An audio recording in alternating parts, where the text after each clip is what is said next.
when a woman shaped by silence decides to rebuild the life of a widower who has already given up on his own future, something impossible happens. No one talks about it, but sometimes it is a stranger, not love, who saves you first. And when the truth hidden inside that house comes to light, nothing, absolutely nothing, will remain the same. Before the story begins, leave your like, subscribe to the channel, and hype the video to help the channel grow. The October mist covered Liverpool like a gray shroud when Aurora Ward stepped off the bus on the corner of Rodney Street. It was 6:15 in the morning, and the city was still slowly waking up. The distant cry of the seagulls mingled with the noise of the first cars, and the smell of the River Mersey arrived, carried by the cold wind that cut through exposed skin. Aurora adjusted the woolen scarf around her neck and began walking along the wet sidewalk, passing the Georgian houses that characterize that historic neighborhood. 29 years old, hands calloused from scrubbing other people's floors, but an erect posture that defied any attempt to reduce her to the work she did. She wore a simple mustard-colored dress under a worn black coat, her light brown hair pulled back in a low bun that was nothing elaborate but kept every strand in place. She carried neither an expensive handbag nor boutique perfume, only a cloth tote bag with her lunch, a battered paperback, and the certainty of someone who learned early that dignity does not depend on an address. Ashford Manor rose at the end of the street like a Victorian fortress of dark brick and windows too high to be friendly. 3 stories of imposing architecture surrounded by black iron railings that seemed to say, "Stay away," rather than "Welcome." Aurora stopped before the main gate, observed the security cameras above, and pressed the doorbell. A whole minute passed before a white-haired man, face marked by time and an immaculate uniform, emerged from the other side of the railings. "Aurora Ward for work," she announced in a clear voice. The man, who must have been about 60 years old, checked a clipboard and then opened the gate with a remote control. "Ronan Byrne, driver and groundskeeper. You can come in, Mrs. Gemma is waiting." There was a soft Irish accent in his words, and as Aurora passed, he added in a lower tone, "Welcome to the Fortress of Ice." Aurora turned her head quickly, but Ronan was already walking back to the gatehouse with a small smile at the corner of his mouth. The cobblestone path led straight to the main entrance. Well-maintained but lifeless side gardens showed shrubs pruned with geometric precision and no flowers. Everything was dark green, gray, brown, colors of autumn or abandonment. Aurora couldn't decide which. The front door opened before she climbed the last marble step. A thin woman, in her early 50s with gray hair pulled back in a bun so tight it seemed to hurt, looked Aurora up and down with slate-colored eyes. "Mrs. Gemma Hartley, I have been the housekeeper of this house for 22 years. The woman introduced herself without offering her hand. "Come in quickly, or the wind will take all the warmth away." Aurora crossed the threshold and needed a few seconds to adjust her vision to the dark interior. The entrance hall had an extremely high ceiling, lined with oak, panels that absorbed any attempt at light. A huge crystal chandelier hung from the ceiling like a frozen tear, but it was unlit. The curved staircase ascended to the left, disappearing into the gloom of the second floor. To the right, closed double doors. Straight ahead, a long corridor that seemed endless. "Mr. Ashford wakes up at 5:30. Gemma began speaking as she walked down the hall. "By 6 he is in the office. He doesn't like to be interrupted before 9. He has lunch at noon sharp, alone in the dining room. At 3 he has tea. At 7 he has dinner, alone again. At 10 the office lights go out. This is the rhythm of the house.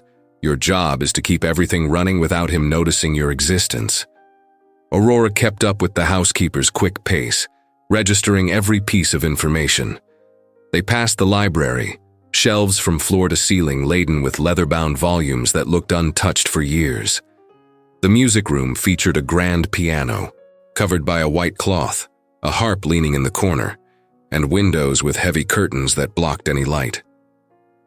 The living room had furniture covered by ghostly sheets, and a fireplace too clean to have been used recently. Mrs. Vivian Ashford passed away 6 years ago, Gemma said bluntly when they reached the dining room. Since then, Mr. Ashford has forbidden anything from being moved. You clean, but you do not touch. Do you understand the difference? Yes, ma'am. The second-floor bedrooms are forbidden territory except for scheduled cleaning. Always at times I will inform you of. Mr. Ashford's third-floor office must never be accessed without express authorization.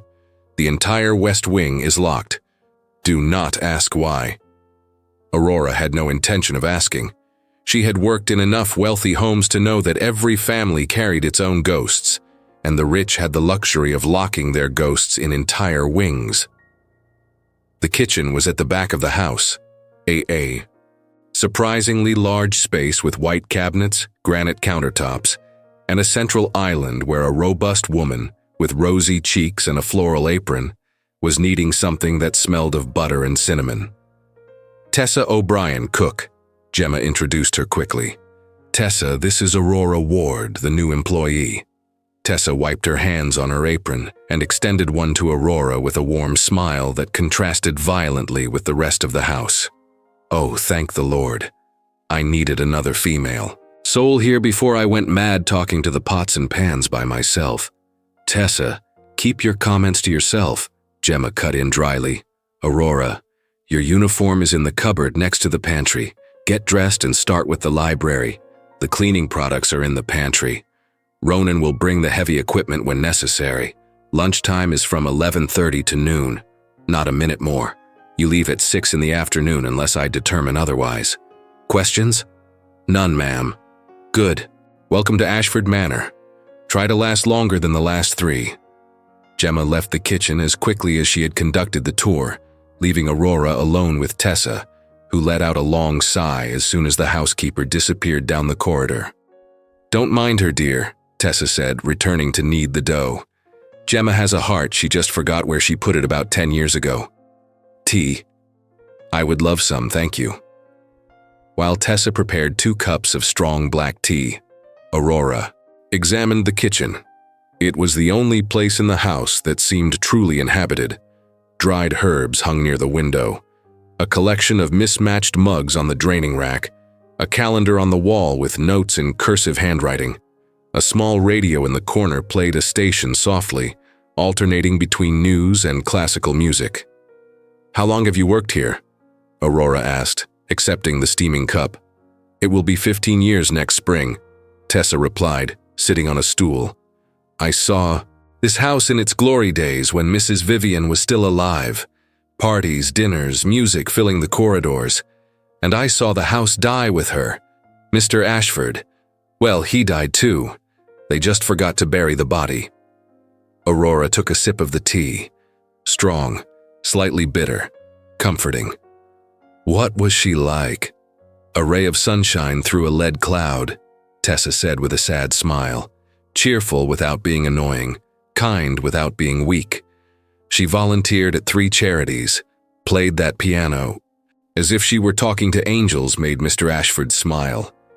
I never saw that man smile after the accident. Accident? It was raining heavily when a truck lost control and hit her car. She died instantly, at least she didn't suffer. But Mr. Ashford, he was in London closing some deal when it happened. He rushed back when he found out, but she had already passed when he arrived at the hospital. He never forgave himself for not being here, for choosing work instead of staying one more night with his wife. Aurora said nothing, just gripped the cup tightly. She knew this type of guilt well, the one that gnaws inside like acid, the one that keeps you from sleeping properly. Anyway, Tessa clapped her hands, changing her tone. Enough sadness for the morning. You'll find all this out for yourself over time. For now, put on your uniform and go impress Gemma, or she'll turn your days into a small chaos. The uniform was simple. A knee-length black dress, white apron, low black shoes. Aurora dressed quickly in the small staff bathroom, and when she looked at herself in the stained mirror, saw just another domestic worker. Invisible, interchangeable, perfect. The library smelled of old books, leather, and accumulated dust. Aurora started in the corners, working meticulously with a microfiber cloth. She did not use strong chemicals, only warm water with white vinegar, a recipe her grandmother had taught her. The shelves went from the floor to a ceiling that must have been 16 feet high. A wooden ladder slid on rails to reach the upper volumes. While cleaning, Aurora naturally looked at the titles. First editions of Dickens, complete volumes of Shakespeare, collections of romantic poetry. Someone in that house had truly loved literature. The pages were yellowed, but not moldy, cared for despite the apparent neglect. It was when she was cleaning the third shelf that she saw the photograph on the side table. A silver frame. The image was sharp. A blonde woman with light blue eyes, a genuine smile, a white flowing dress standing on a windy beach. Next to her, a tall man with dark hair and no gray strands, his arm around her waist, looking at her as if she were the only human being in the universe. It was taken in Santorini. The deep voice behind her made Aurora turn quickly. He was standing at the library entrance, a cup of coffee in his right hand, wearing gray tailored trousers and a white shirt. With sleeves rolled up to the elbows, taller than she had imagined, he must have been 6 feet 1 inch.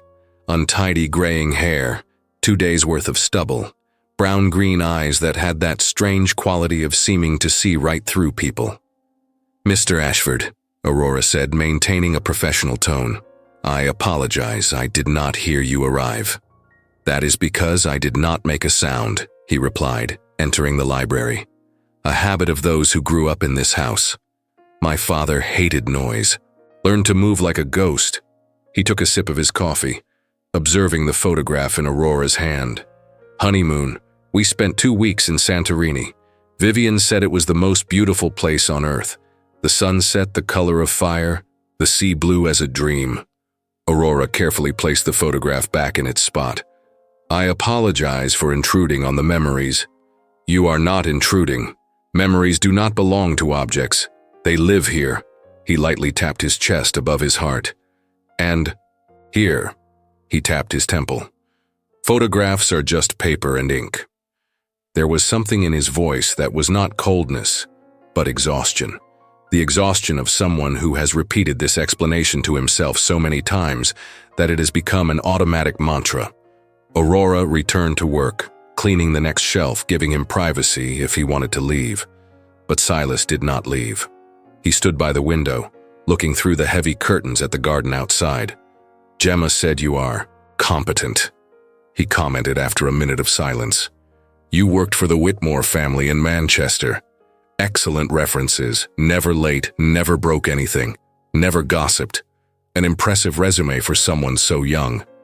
"I am 29 years old, Mr. Ashford. I have been working since I was 16. Enough time to learn to do things correctly." "Why did you leave Manchester?" The question came direct, without preamble. Aurora stopped cleaning and turned to face him. "Personal reasons. All reasons are personal when they involve moving cities," he countered. But there was no pressure in his voice. "You do not have to answer. I am only talking. It has been a long time since I had a simple conversation. Perhaps I have forgotten how it works." "It works well," Aurora said simply. "You asked, I answered. Now I return to work, you return to your coffee." She saw the corner of his mouth twitch. It was not quite a smile, but it was close. "You are right," he murmured. "Pardon?" "Nothing. Continue the good work, Mrs. Ward." Silas left the library as silently as he had entered, leaving only the faint scent of coffee and subtle masculine cologne, perhaps sandalwood. Aurora returned to cleaning the shelves, but her hands worked automatically while her mind processed those strange minutes. He had not been rude. He had not been invasive, just human. Lost, tired, but human. The hours passed with Aurora moving through the house as Gemma had ordered, cleaning without touching, organizing without changing, becoming invisible without disappearing. At noon, Tessa served his lunch in the dining room. Aurora glimpsed it as she passed the corridor. Silas was sitting alone at a table for 12 people, eating mechanically while reading some documents. He did not look up once. At 3 in the afternoon, Aurora was cleaning the entrance hall when she heard music. It came from upstairs, from the third-floor office. It was not classical music or the radio. It was someone playing the piano. The notes descended the curved staircase, melancholic and hesitant, as if the fingers had forgotten the way but muscle memory still knew. Tessa appeared next to Aurora, wiping her hands on a dish towel.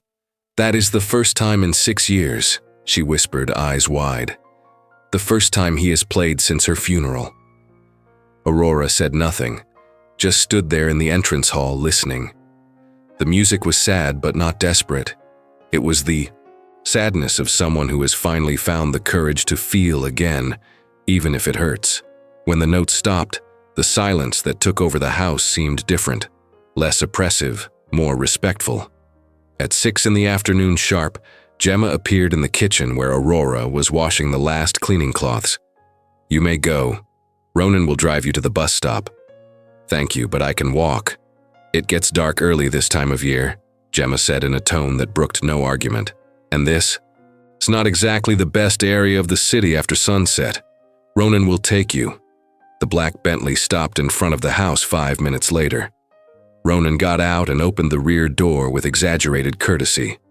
"Your carriage, milady." Aurora could not help a smile. "Is this necessary?" "Orders from the head boss, and when Gemma orders, even the devil obeys." During the short ride to the bus stop on Rodney Street, Ronan drove slowly and talked through the rearview mirror. "So you survived the first day, more than the last two managed. What happened to them?" "One ran out crying after 3 hours. Said the house was haunted. The other lasted a week and left saying she couldn't stand the silence. Weak people, in my opinion. A big, quiet house scares those who do not know how to be alone with themselves." Aurora looked out the window, watching the streets of Liverpool pass. "I am not afraid of silence. I grew up with it. I can tell. You have that calm that only comes from someone who has faced things worse than sad houses." Ronan stopped at the bus stop. "Until tomorrow, then. Try not to let Gemma intimidate you. She snarls a lot, but she does not bite anyone." Aurora got out of the car and crossed the street to the stop. As she waited for the number 14 bus that would take her back to Toxteth, she thought about the strange day, a house that resembled a mausoleum, a man who carried his wife's death like a second skin, a housekeeper who hid kindness behind severity, a cook who offered tea and stories, a driver who saw more than he pretended. And she thought of piano music descending the curved staircase for the first time in 6 years. The bus arrived. Aurora boarded, paid the fare, and sat near the window. Liverpool passed outside in the early darkness of October, the lights beginning to turn on, the nightlife beginning to pulse. But her mind was still in that silent house, in those dark corridors, in those brown-green eyes that had seen through her. She did not know yet, but something had begun on that first day. Something small as a seed, invisible as a promise. Something that would grow slowly, without haste, without noise, exactly as everything worthwhile grows. November arrived with skin-cutting winds and a fine rain that never truly stopped, only lessened in intensity. Aurora woke up every morning at 5, brewed strong coffee in an old Italian stovetop maker that had belonged to her grandmother, dressed in layers because the heating in her Toxteth apartment worked when it felt like it, and walked to the bus stop with her cloth bag hanging from her shoulder. Inside the bag, in addition to her lunch and her book, she now carried other things. A small pot of basil, a lavender sachet, herb seeds she had bought at the Borough Street Market, small things that cost next to nothing but made a difference. 3 weeks at Ashford Manor had taught Aurora more about that house than Gemma would ever explain. The walls had ears. The corridors had memory. Every room held a different ghost, and the biggest ghost of all was a 43-year-old living man who moved through the property as if apologizing for taking up space. On the first Monday of November, Aurora arrived at 6 sharp and found Ronan clearing wet leaves from the cobblestone path. He nodded, and she nodded back. Few words between them, but an understanding already existed. Ronan understood silences. So did Aurora. The kitchen smelled like bread when she walked in. Tessa was already there, preparing the first batch of the day, her face flushed from the oven's heat, her red hair tied up in a floral scarf. "I brought basil," Aurora said, placing the small pot on the windowsill above the sink. "It grows well indoors. It is very good for sauces." Tessa stopped kneading dough and looked at the plant as if it were gold. "It has been years since I had fresh herbs in this kitchen. Mrs. Vivian kept a whole garden of them in the back greenhouse. After she left, no one cared for it anymore. Everything died within 2 months." "I can try to revive the greenhouse," Aurora offered as she put on her uniform. "If Mrs. Gemma allows it." "Gemma does not allow anything without 3 weeks of planning and written approval," Tessa replied, but she smiled. "But I will work on her. I have my methods." Aurora quickly discovered that the house's routine followed a rigid pattern that no one dared to break. Silas woke up at 5:30, ran on the basement treadmill for exactly 40 minutes, took a cold shower, dressed, and was in the office by 7. He did not eat breakfast. Just black coffee, strong enough to remove wall paint. 9. Gemma went up with the mail. At 10, the secretary called with company updates. At 12, lunch. At 3, tea. At 7, dinner. At 10, lights out. Every day, without variation, like a Swiss-made clock. But small changes began to happen so slowly that hardly anyone noticed. On the Wednesday of the second week, Aurora began leaving the library window ajar in the morning. Just 2 inches, enough for the fresh air to circulate without making noise. When she returned in the afternoon, the window was open another 4 inches. Someone had liked the fresh air. On Friday, she placed a different book on the library's side table. Nothing obvious. She just swapped the dusty volume of maritime law for an old edition of Yeats's poems she had found on a lower shelf. The next day, the book was in a different position. Someone had leafed through it. During one particularly cold morning, Aurora baked gingerbread. Not because anyone asked, but because the house smelled of mildew and rain, and gingerbread smelled of good things. She left half in the kitchen for Tessa and Ronan, and the other half on a covered platter in the dining room, where Silas would have his coffee alone. She did not see his reaction, but Tessa did. She appeared in the kitchen at 10 in the morning with wide eyes. "He ate 3 slices," she whispered, as if sharing a state secret. 3. And when he left the dining room, he was, I will not say smiling, because that would be an exaggeration. But he was not scowling either. Halfway between the two, "What the devil did you put in that bread?" "Ginger, molasses, cinnamon, nutmeg. My grandmother's recipe." "Was your grandmother a witch?" "A seamstress. But she made bread that cured bad moods." Tessa laughed, a warm sound that filled the kitchen. "I will need that recipe, for professional reasons, of course." On the afternoon of that same Monday, while Aurora was cleaning the second-floor corridor, she heard the office door open above. Footsteps descending the wooden stairs. She continued wiping the oak banisters without looking up, because Gemma had been clear. Do not look directly at the master, unless he initiates the conversation. The footsteps stopped 3 steps above her. "The gingerbread," Silas said. Aurora turned her head toward him. He was wearing a dark gray sweater instead of his usual dress shirt, and there was something different about his face. Less strained. "Yes, sir?"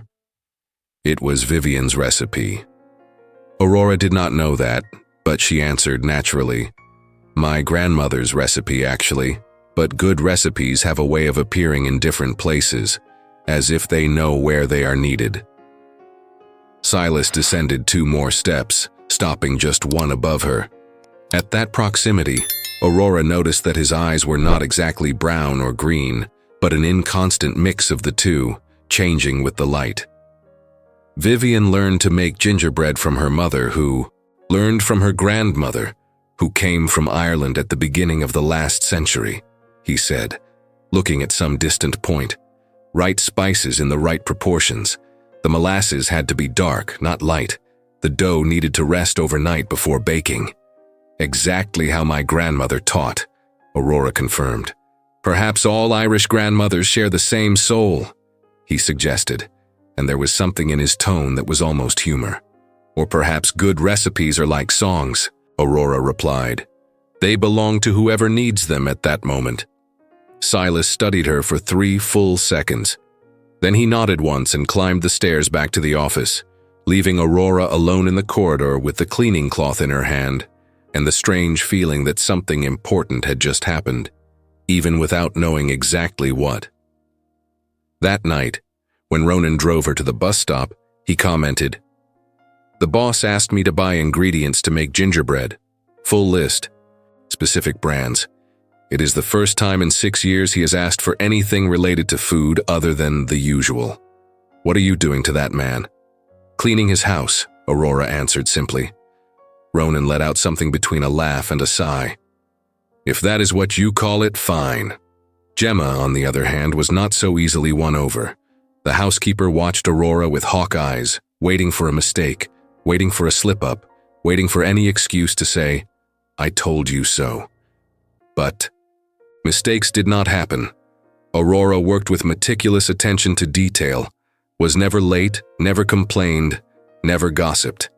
It was in the 3rd week that Gemma finally let down her guard. Only an inch, but it was enough. Aurora was polishing the silverware in the pantry when the housekeeper entered carrying a box of old documents. "I need you to organize these papers by date," Gemma said, placing the box on the table. "They are receipts and contracts from when Mrs. Vivian still managed the administrative side of the house. The accountant asked for everything digitized for the file." Aurora wiped her hands and began separating the papers. Receipts from florists, wine suppliers, decoration stores, and among the commercial papers, photographs. Vivian in various moments. Vivian laughing at a garden party. Vivian serious at a charity meeting. Vivian at the piano, her fingers on the keys, her eyes closed in concentration. She was beautiful. Aurora commented, holding one of the photos. "She was much more than beautiful," Gemma said, and for the first time her voice held genuine emotion. "She was kind in a way that rich people rarely are. She treated everyone as equals. She remembered the employees' birthdays. She asked about their families.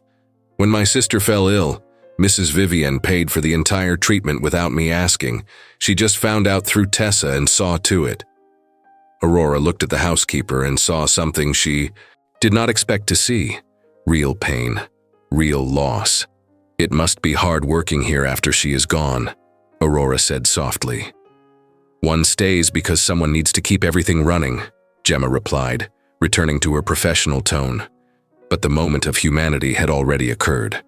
"And because Mr. Ashford deserves someone who remembers what this house was like when it had life." She left the pantry without another word, but Aurora understood. Gemma was not naturally harsh. She was harsh. Because someone needed to be. Because someone needed to keep the structure standing while the world fell apart. In the 4th week of November, the first event that completely broke the routine happened. Aurora was cleaning the music room when she heard the sound. Someone playing the piano, and it was not the hesitant notes she had heard weeks ago. It was real music. Chopin. Nocturne in E-flat major. She recognized it because her grandmother had that vinyl record that she played on. Nights of Insomnia. The sound was coming from the music room itself. Aurora looked around, confused. The piano was covered by the white cloth exactly as it always had been. But the music continued, and then she understood. It was not the piano in the room. It was the office piano, 3 floors above. The sound descended the stairs and corridors, filling the entire house. Tessa appeared in the music room doorway, her eyes shining. "Are you hearing that?" "Yes. I have not heard that. Since..." The cook did not finish the sentence, just stood there, listening. Gemma emerged in the corridor immediately afterward. She said nothing, just leaned against the wall and closed her eyes. For 2 full minutes, The three of them stood there, three women from completely different backgrounds, united by a music that told a story of loss and beauty, inseparably mixed. When the last notes finished, the silence that remained was different. Not oppressive, almost hopeful. "He is getting better," Tessa whispered. "Or he is getting worse," Gemma countered, but without conviction. Aurora said nothing, just returned to work, but something inside her knew that the music was not about getting worse. It was about someone finally allowing the past to exist without being imprisoned by it. That evening, as Aurora was putting away the cleaning products before leaving, she found Silas in the kitchen. He was standing by the window, looking out at the dark garden, a cup of tea in his hand. It was not tea time, it was not time for anything. "Mr. Ashford," she greeted. He turned his head. "Still here?"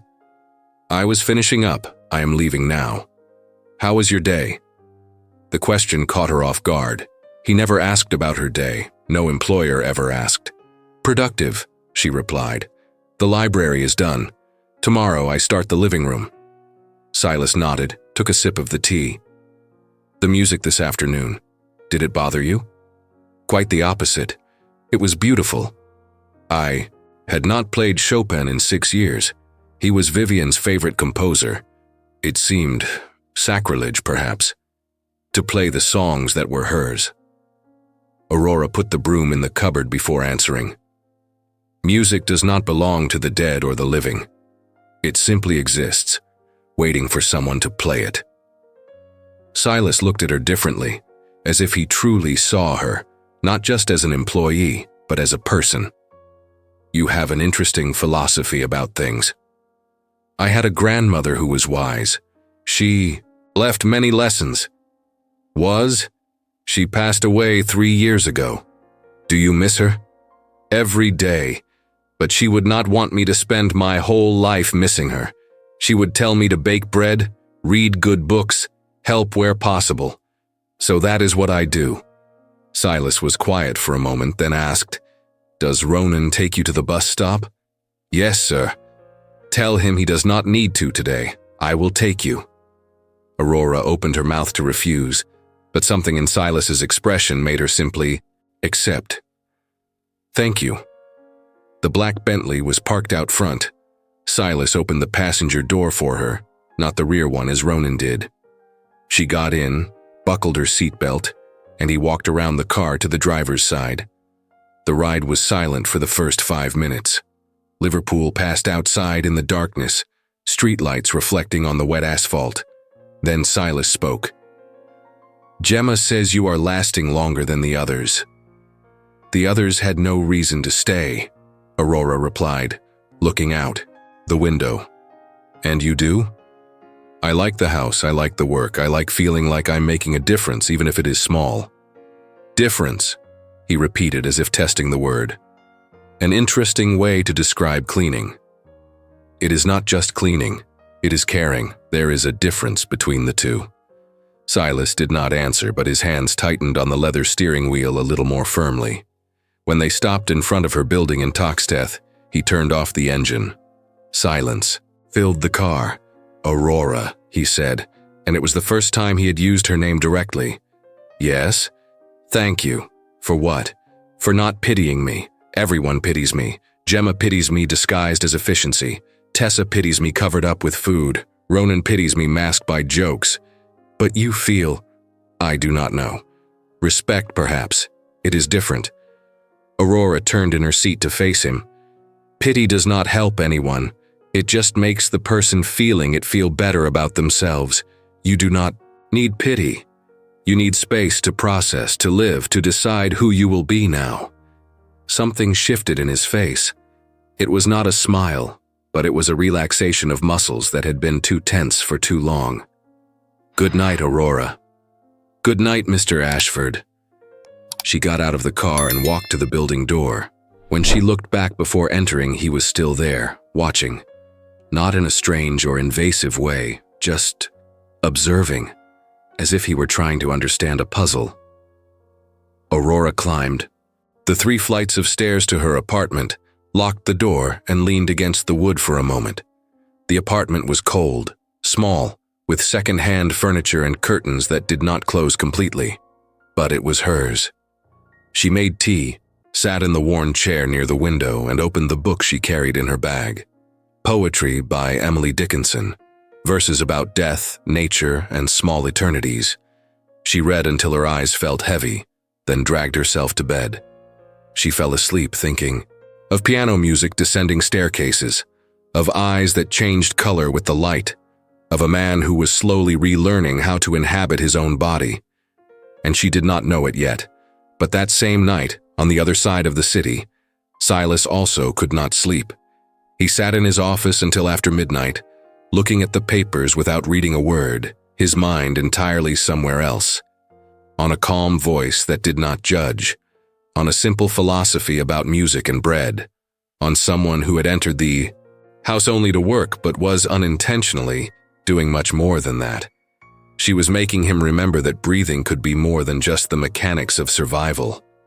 December turned Liverpool into a city of silver gray. The mist rose from the Mersey every morning, covering the streets with cold moisture that penetrated clothes and bones.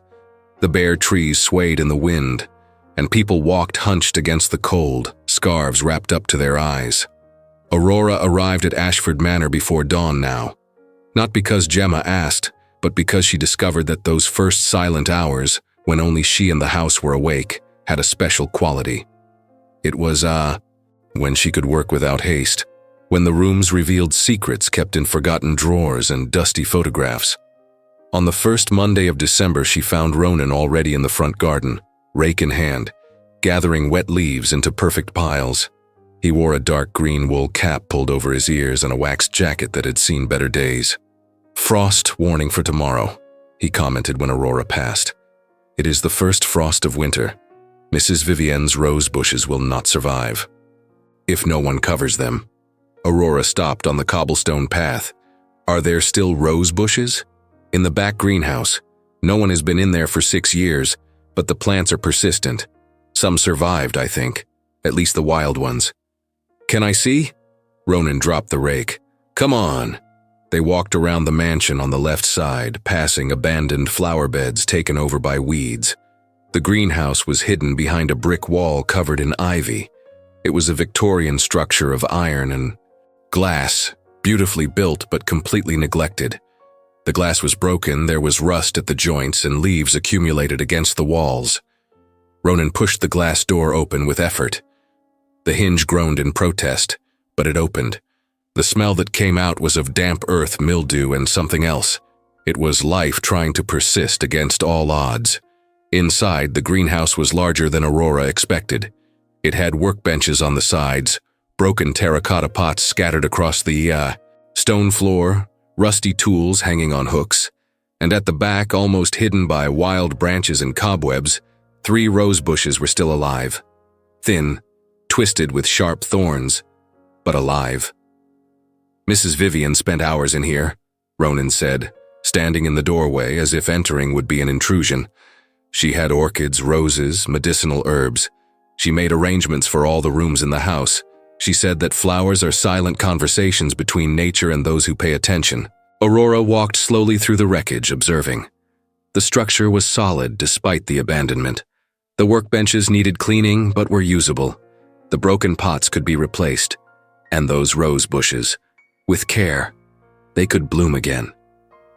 "I can try to restore this," she said, turning back to Ronan, "if Mrs. Gemma approves." "Gemma does not approve of anything that smells like change." "Then we will not call it change. We will call it maintenance." Ronan let out a short laugh. "You are smart. I like that." They returned to the house, but Aurora could not get the greenhouse out of her head. Throughout the rest of the day, as she cleaned and organized, her mind worked on plans, list of necessary materials, order of priority, minimum budget. She had worked in gardens before, she knew the basics of plants. When Tessa served lunch in the kitchen, potato leek soup and homemade bread, Aurora mentioned the greenhouse casually. "Ah, that place," Tessa said, stirring. "The soup. Mrs. Vivien practically lived there. Mr. Ashford had it locked after the funeral. said he could not bear to look at it. But locking it up does not make the pain go away. It just hides it. The rose bushes are still alive. Tessa stopped stirring. Really? 3 of them, they need care, but they are tough. Mrs. Vivian would say it is a sign. She believed in signs. Butterflies appearing when she made difficult decisions. Birds singing on important days. She said the universe speaks, we just need to listen. Gemma entered the kitchen at that moment, clipboard in hand, and her usual stern expression. Aurora, I need you to organize the linen closet today. I want a complete inventory. Tessa, is dinner going to be late today? Mr. Ashford has a video conference at 8. It will be ready at 7, as always, Tessa assured her. Gemma nodded and was already leaving when Aurora spoke. Mrs. Gemma, I would like to discuss the maintenance of the, greenhouse. The housekeeper turned slowly. The greenhouse is closed, but it is not locked, and there is structural damage that could worsen in the winter. The broken glass is letting in moisture. There is rust, which could compromise the frame.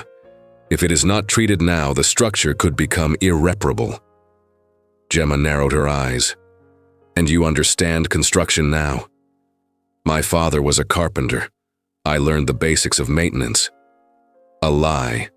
Her father had been a truck driver, but Gemma did not need to know that, and Aurora had genuinely learned carpentry from a neighbor in Manchester. How much would it cost? The basic materials? 100 pounds, maybe 120. I can do the work on weekends at no extra cost. Gemma was quiet for a long moment. Then she said, I will consider it. I promise nothing. But Aurora saw something in the housekeeper's face. It was not approval, but it was not outright refusal either. It was consideration. That afternoon, while Aurora was organizing the linen closet on the 2nd floor, she heard footsteps in the hallway.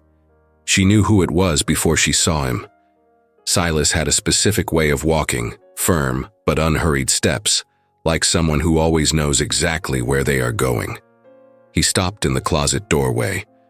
Gemma said you want to restore the greenhouse. Aurora continued folding the linen sheets. I merely suggested maintenance to prevent greater damage.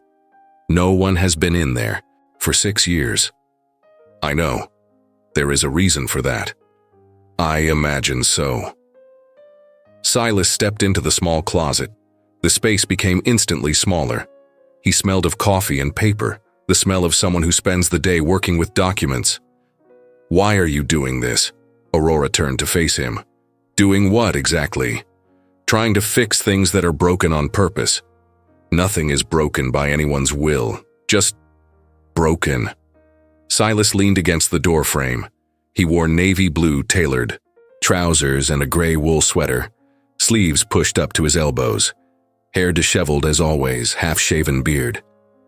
The greenhouse was the last place Vivian was before the accident. She was planting lavender seeds. She said it was for the summer. She never saw summer arrive. Aurora placed the folded sheet on the pile. Then the greenhouse is a memory, not a tomb. Is there a difference?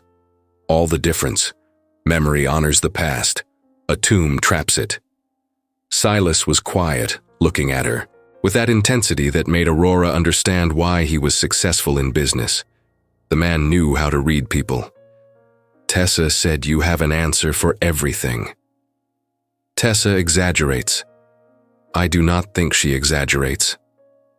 They stood there, in the small closet full of the scent of dry lavender and clean linen, looking at each other without rushing. It was not tension, but it was not comfort either. It was the recognition of 2 individuals who did not need to fill silences with empty words. If you are going to restore the greenhouse, Silas finally said, do it properly. I do not want a half-finished job. I want it to be as she would have left it. I do not know how she would have left it. I never met her. Tessa knows. Ronan knows. Gemma definitely knows. Ask them. He left the closet without another word, leaving Aurora alone with piles of linen and the strange feeling that she had just been given permission for something much bigger than a simple greenhouse. That night before leaving, Aurora looked for Gemma in her downstairs office. The housekeeper was reviewing accounts, her reading glasses perched on the tip of her nose. "Mr. Ashford approved the greenhouse," Aurora said from the doorway. Gemma took off her glasses. "I know, he told me 15 minutes ago. Said to give you a blank check and a budget up to £200. 200? Apparently he wants a complete job, not patching. When will you start?" "Saturday morning, if.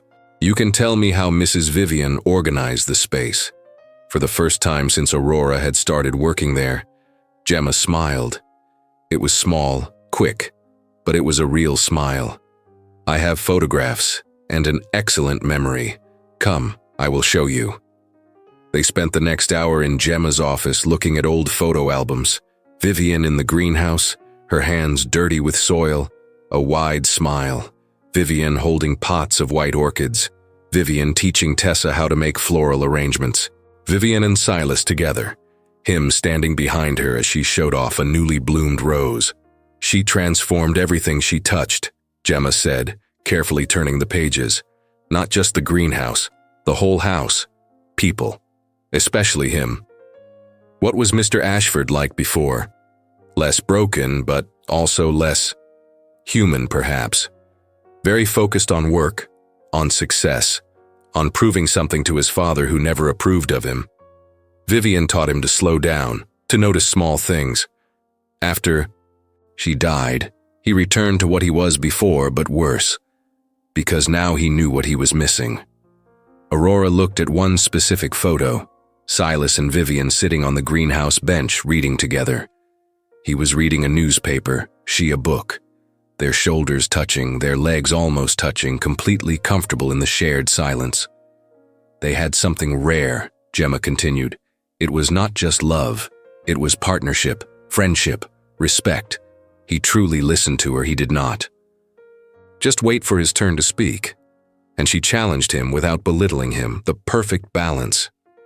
It must have been devastating to lose that.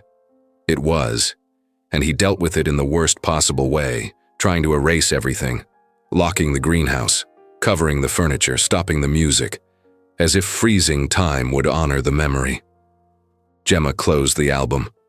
But now, I do not know. Something has changed. He played the piano for the first time in 6 years. He approved the restoration of the greenhouse. He smiles occasionally. Small changes, but changes. Aurora said nothing, but she felt the weight of Gemma's gaze. It coincidentally started when a certain employee arrived, the housekeeper added. Correlation does not imply causation. True, but sometimes it implies exactly that. Gemma stood up, stored the albums in a locked drawer. Saturday at 8, Ronan will have the materials ready. The complete list is here.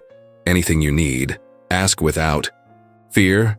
Aurora took the list, thanked her, and went to get her coat. Ronan was already waiting with the car out front. When they got into the Bentley, he commented, "So you are really going to do it, restore her sanctuary." "It is not a sanctuary, it is just a greenhouse." To him, it is a sanctuary, the last piece of her that is still intact. Nothing is intact, everything is broken, but what is broken can be fixed. Ronan drove in silence for a few blocks. Then he said, "You know, what is interesting? In the last 6 years, dozens of people have tried to help Mr. Ashford. Therapists, friends, distant family members, all with good intentions, but no one managed to reach him. And then a 29-year-old housekeeper appears, works 5 weeks, and suddenly he is considering restoring the greenhouse. How do you explain that?" "I do not explain it. It is not my job to explain. But it is curious. Admit it." Aurora looked out the window at Liverpool passing in. The darkness. Perhaps he just needed someone who was not trying to fix him, just being present without an agenda. "And is that what you are doing?" "I am cleaning his house, doing my job, nothing more." Ronan chuckled softly. "Keep saying that. Maybe one day you will believe it." When they arrived at her building, Aurora got out, but she turned back before closing the door. "Ronan, can I ask you something?" "Of course." Why do you still work there? You are old enough to retire. You could be somewhere warm, drinking beer and fishing. The driver grew serious. Because someone needs to stay. Mr. Ashford saved my life 20 years ago. Literally. I was in a bad place, drinking too much, losing everything. He offered me a job when no one else would. He gave me housing, a fair salary, respect. And when my son got sick, he paid all the hospital bills. Without asking, without expecting gratitude. He just did it. That kind of debt is not paid with money. It is paid with loyalty. Aurora nodded slowly. I understand. And now I will return the question. Why are you really here? You could work anywhere. Why this specific house? Aurora thought about the honest answer. Because broken houses understand me. She said goodbye to Ronan and went up to the apartment. She prepared a simple dinner, omelet with cheese, black tea, and an apple. She ate while reading more Emily Dickinson, then washed the dishes and went to bed early. But she could not sleep. Immediately, she lay looking at the cracked ceiling, thinking about the greenhouse, thinking about rose bushes surviving against all odds, thinking about a man who had locked up his pain in a glass structure and now, inexplicably, had given permission to open it. And she thought about how sometimes fixing external things was the way to start fixing internal things. She did not know yet that that greenhouse would become much more than a maintenance project, that it would become a neutral territory where honest conversations could finally happen, that it would become the place where two broken individuals would learn that being broken does not mean being beyond repair. But that was still weeks ahead. For now, she was just a housekeeper with gardening plans and a widower who had given permission to unearth the past. Small beginnings, but beginnings. Saturday dawned with clear skies for the first time in weeks. Aurora woke up at 5, put on work pants, a thick wool sweater, and boots she did not mind getting dirty. She had a quick breakfast, toast with jam, strong tea, and caught the first bus to Rodney Street. She arrived at the mansion at 7. Ronan was already at the greenhouse, organizing the materials that had arrived the day before. The new glass panes were leaning against the outer wall. Clean tools were spread out on a tarp. Bags of fertilized soil were stacked in a corner. Brought back up, he said, pointing to a wooden box. Gloves, pruning shears, small shovels, everything you might need. Thank you. Aurora examined the materials with approval. Are you going to help? With the heavy parts, yes, but gardening is not my area. I am better with engines than with plants. They started with the basic cleaning. Ronan carried the largest debris out, irredeemably broken pots, rotten wood, tools too, rusted to save. Aurora swept the stone floor, revealing a beautiful mosaic that had been hidden by years of dirt. A pattern of leaves and flowers in shades of terracotta and moss green.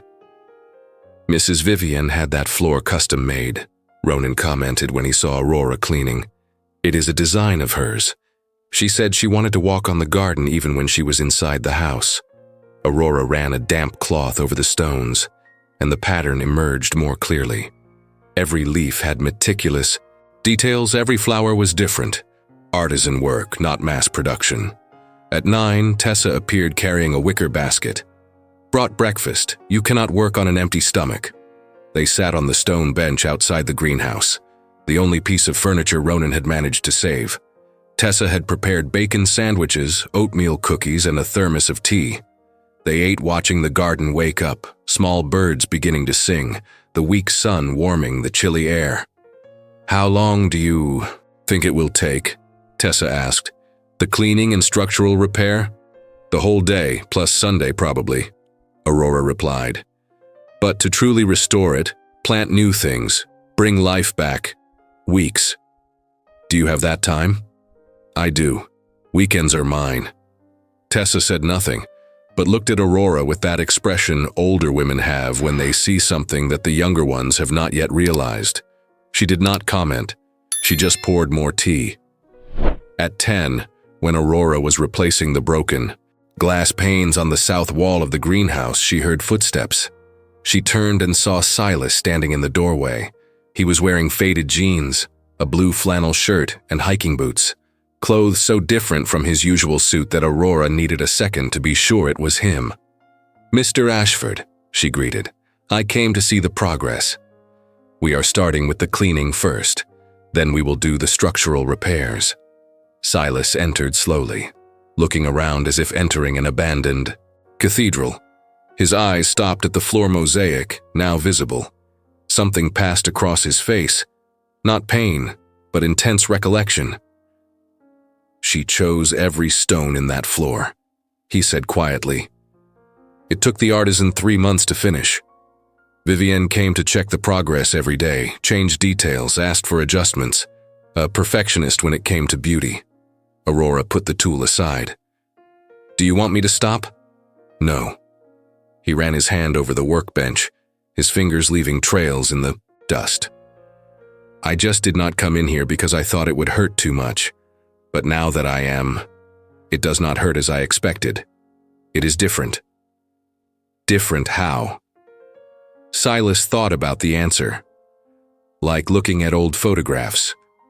There is melancholy, but not that sharp cutting pain.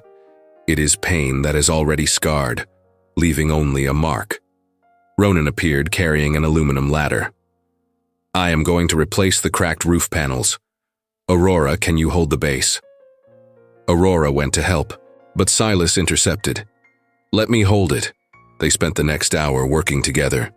Ronan on the roof replacing damaged transparent panels, Silas holding the ladder, passing tools when necessary. Aurora cleaning the side benches, discovering hidden compartments where Vivienne kept seeds, labels, and notebooks. One of the notebooks was relatively preserved, brown leather cover, yellowed but legible pages. Aurora opened it carefully. It was a gardening diary. Dates, types of plants, observations on growth, delicate drawings of flowers. April 3. The Abraham Darby roses finally sprouted. The color is perfect, like a ripe peach. Silas said they look like the sunset. He made me laugh. May 17. The lavenders are thriving. The whole house smells like summer. Tessa made sachets for the closets. Perfection. August 2. It is too hot. The orchids are suffering. They need more shade. I am going to install a screen on the east wall. Aurora leafed through it, with reverence. It was a window into a person she had never met, but whom she was beginning to understand through objects left behind. "Did you find something?" Silas asked, coming closer. Aurora showed him the notebook. He took it, opened it to a random page. He read quietly. Then he closed it slowly and handed it back to her. "Keep it. You will need it if you want to do things as she did." "Are you sure?" "Absolutely." Vivienne wrote to be read, not to be stored in a dusty drawer. At noon, Tessa brought lunch. Lentil soup with bacon, whole grain bread, apples. They sat on the bench outside the greenhouse. Aurora, Silas, Ronan, Tessa. Gemma showed up too, pretending just to inspect the work, but she stayed and accepted a bowl of soup. "It has been years since we ate together like this," Tessa commented. Since before. No one needed to ask since before what. "Mrs. Vivienne insisted on communal lunches on Saturdays," Gemma said. "She said that a house is not just a structure, it is a community, and a community needs to share meals." She was right. Aurora agreed. Silas said nothing, but ate slowly, looking at the assembled group. Something on his face had relaxed. It was not happiness, but it was less tension. As if a muscle contracted for too long finally received permission to release. After lunch, Ronan returned to the gatehouse to switch shifts with the substitute driver. Tessa took the empty bowls back to the kitchen. Gemma went to review I do not know what in the upper quarters. Only Aurora and Silas remained in the greenhouse. Aurora returned to work on the benches. Silas stood examining the 3 surviving rose bushes at the back of the structure. "They are Abraham Darby," he said, "her favorites. Old English roses, difficult to maintain. They need specific pruning, the right fertilizer, constant attention. Do you know how to care for them?" "Vivienne taught me. I pretended not to pay attention, but I did." He carefully touched one of the branches, avoiding the thorns. These ones survived out of sheer stubbornness.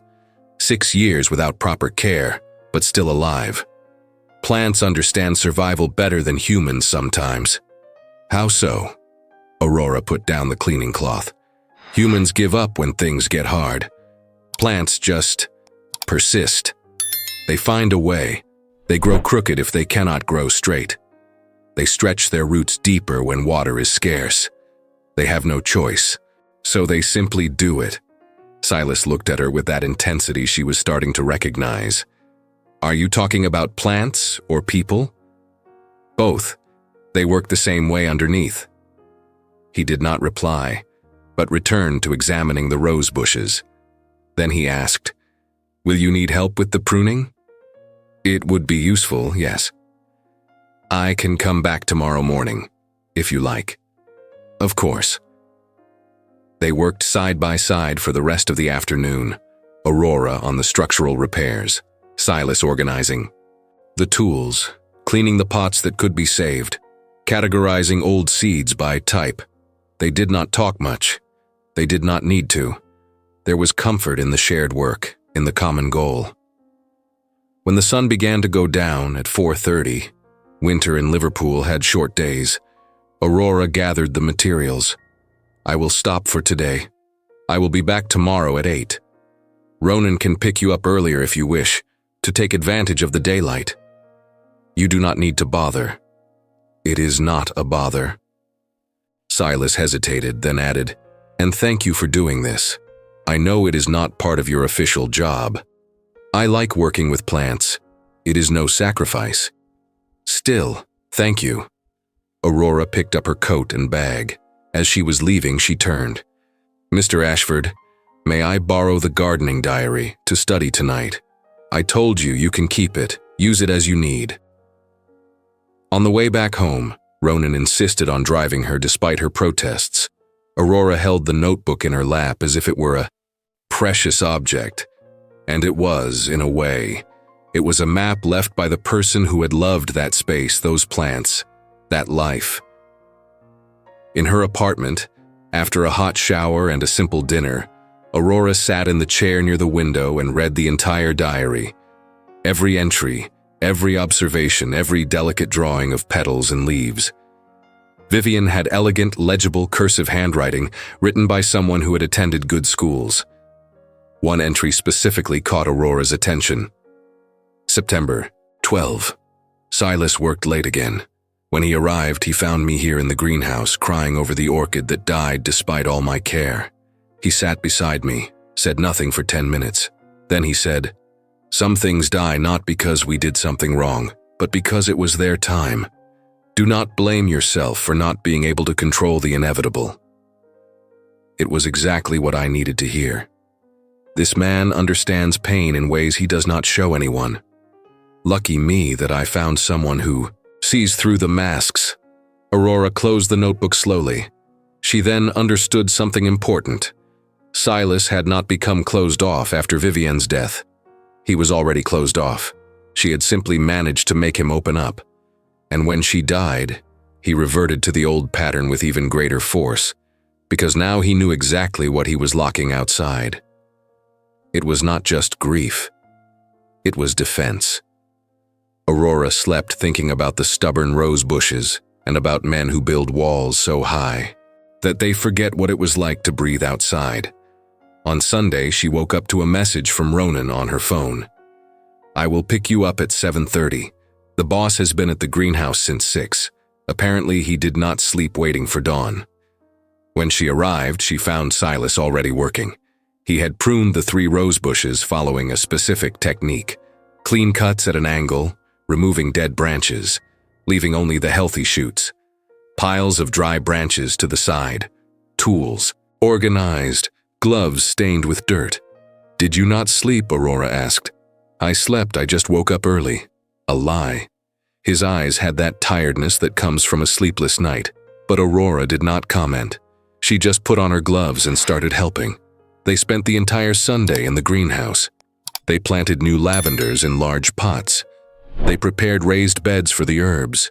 They installed a simple irrigation system that Ronan had improvised with hoses and a timer. They cleaned every inch of glass until the structure shone. When they finished in the late afternoon, the greenhouse was transformed. It was not perfect. It still needed plants, time for growth, for life to gradually return. But it was ready. It was waiting. Silas stood in the center of the structure, slowly turning, observing. "She would like it," he finally said. "You think so?" "I am sure." Vivienne never wanted this place to turn into a mausoleum. She wanted it to be what it always was, a space for creation, growth, life continuing. Aurora wiped her hands on her apron. Then mission accomplished. They left the greenhouse together. The sun was setting over Liverpool. It was 12 degrees Celsius, cold for December but not unbearable. The air smelled of wet earth and possibility. "Aurora," Silas said when they reached the house. "Yes?" "Next week there is an event, the annual company dinner raising funds for local orphanages. I hate these events, but attendance is mandatory. Vivienne always went with me. I go alone. And it is torture." Aurora waited, not knowing where this was going. "I was thinking, if it is not too inappropriate, if you would like to go, as my companion, you do not have to stay the whole night, just a few hours, just so I do not have to face it alone." Aurora was surprised. "Mr. Ashford, I do not know if—" "Forget it," he interrupted quickly. "It was inappropriate to ask. I apologize. It is a very blurred line between employer and employee. I should not have—" "I accept," Aurora said. Silas stopped mid-sentence. "Really? But with conditions. I will not pretend to be something I am not. No lies about who I am or what I do, and I will pay my share of anything. That makes no sense in the context of an invitation. They are my conditions." Silas almost smiled. "Almost. You are the most stubborn person I have ever met. I take that as a compliment. As you should." He looked at his watch. "It is next Tuesday at 7. I can ask the seamstress to come here to take your measurements and have an appropriate dress made. I have a dress. I can wear what I have." "Aurora." "Mr. Ashford, I accept the invitation, but on my terms. Or nothing." He looked at her for a long moment, then he nodded. "Tuesday at 7. Ronan will pick you up at 6:30. I will be ready." When Ronan drove Aurora home that night, he made no comments, but the small smile at the corner of his mouth said everything. Aurora went up to her apartment, locked the door, and went straight to the tiny closet. She had exactly one dress appropriate for a formal event, a simple black dress she had bought for a job interview years ago. It was not designer and had nothing special about it, but it was dignified, elegant in its simplicity, and fit well. It would be enough. It would have to be. As she prepared tea before bed, Aurora thought about how the previous week she was just cleaning rich strangers' houses, and now she was going to an event as the companion of one of them. She did not know what it meant. She did not know if it meant anything. But for the first time in a long time, she felt something she had forgotten existed. It was not exactly happiness. That word was too big, too heavy. It was something smaller, quieter. It was a renewed interest in her own life, curiosity about what came next, a willingness to find out, and sometimes that was enough. Monday arrived with horizontal rain that made people run through the streets of Liverpool looking for shelter. Aurora entered Ashford Manor drenched despite her waterproof coat, her hair dripping, her shoes leaving wet marks on the marble floor of the hall. Gemma appeared with a towel before she could even take off her coat. "Go take a hot shower, have some strong tea, and put on dry clothes. In that order. I do not want anyone catching a cold in the house." "I am fine." I was not, asking. "To the staff bathroom now." I left clean clothes on the chair. 20 minutes later, Aurora was in the kitchen wearing a dry uniform, her hair still damp but no longer dripping, holding a steaming cup of Earl Grey tea in her hands. Tessa was frying bacon for the master's breakfast, filling the kitchen with a cozy, salty smell. "I heard you were going to the dinner," Tessa commented, flipping the slices in the frying pan. Aurora took a sip of her tea. "Ronan gossips more than a laundry maid." "Ronan does not gossip. He shares relevant information." Tessa placed the bacon on paper towels. "And it is relevant because this event is important. The entire Liverpool elite will be there. Business owners, politicians, old money guard, veiled judgment in every look. I am not going to impress anyone. I know that is exactly why you will make an impression." Tessa started scrambling the eggs. "Do you have an appropriate dress?" "I have a simple black one." "Black is always elegant." "Shoes?" "Black mid-heel pumps." "Jewelry?" Aurora laughed briefly. "I have silver earrings my grandmother left me. That is all." Tessa stopped stirring the eggs and turned around completely. "Aurora, dear, do you understand what you are doing? Going to a dinner. Going as Silas Ashford's companion to the most important social event of the season. He has gone alone for 6 years, and now he shows up with a young, beautiful woman whom no one knows. There will be speculation. There will be judgment. There will be snakes dressed in silk asking venomous questions with polite smiles. I can handle snakes. I grew up with them. I do not doubt it." Tessa returned to the eggs. "I am just warning you. That world is not kind to those they consider inferior. And they will consider you inferior for the simple fact that they do not know your last name." "Good. Then we know where we stand." Tessa put the eggs on the plate, added the bacon, 2 slices of toast, a little roasted tomato. "Do you know what Vivian used to say about those kinds of people?" "What?" "That the poison only takes effect if you swallow it. If you spit it back with elegance, they do not know how to react." Tessa picked up the tray. "I will take his coffee up. When I get back, I want to hear all about the dress." Aurora spent the rest of the morning cleaning the living room.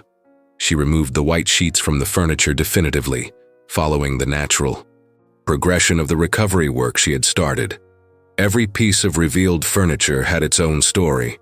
The dark green leather Chesterfield sofa with marks of use on the arms. The wine-colored velvet armchair with a forgotten book on the seat. A Graham Greene novel marked on page 187. The side table with a half-moon-shaped scratch, as if someone had dragged a heavy object carelessly. She cleaned each piece meticulously, uncovering the house layer by layer, like an archaeologist unearthing a lost civilization. Around 11, Silas came down from the office. He stopped at the living room doorway, watching Aurora polishing the upright piano against the north wall.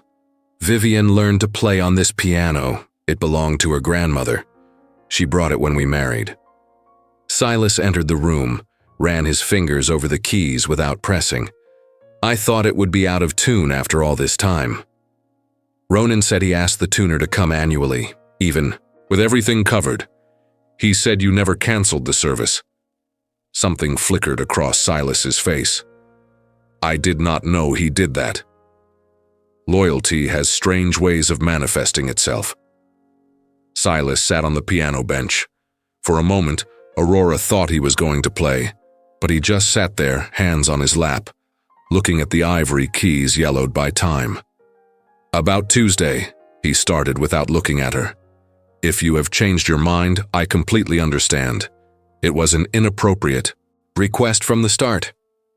I have not changed my mind. It will be tedious. Long speeches, sophisticated food that does not satisfy hunger, superficial conversations about business and politics. It is not my favorite world, and it certainly will not be yours.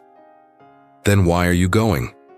Out of obligation, tradition, appearances, the 3 reasons people do things they detest. He finally looked at her. And because the charity is legitimate, it genuinely helps children. So a few hours of discomfort are worth the result. Aurora stopped polishing the piano. Mr. Ashford, may I say something honest? I prefer honesty to false politeness. You are trying to convince me not to go because you are afraid. Silas became still. Afraid of what? That I do not belong in that world and my presence will cause discomfort, or that I belong too much. and that will awaken something you are not yet prepared for." Aurora gripped the cleaning cloth tighter. "But I am going, anyway, because I said I would, and I do not go back on promises. And if someone is embarrassed, that is their problem, not mine." Silas studied her with that intensity she knew now. Then, surprisingly, he smiled. Not a half smile, not an almost smile, a real smile. Tessa was right. "About?" "She said you have a steel backbone covered in kindness, and that anyone who underestimates you will be surprised." Tessa talks too much. Tessa says exactly what is necessary.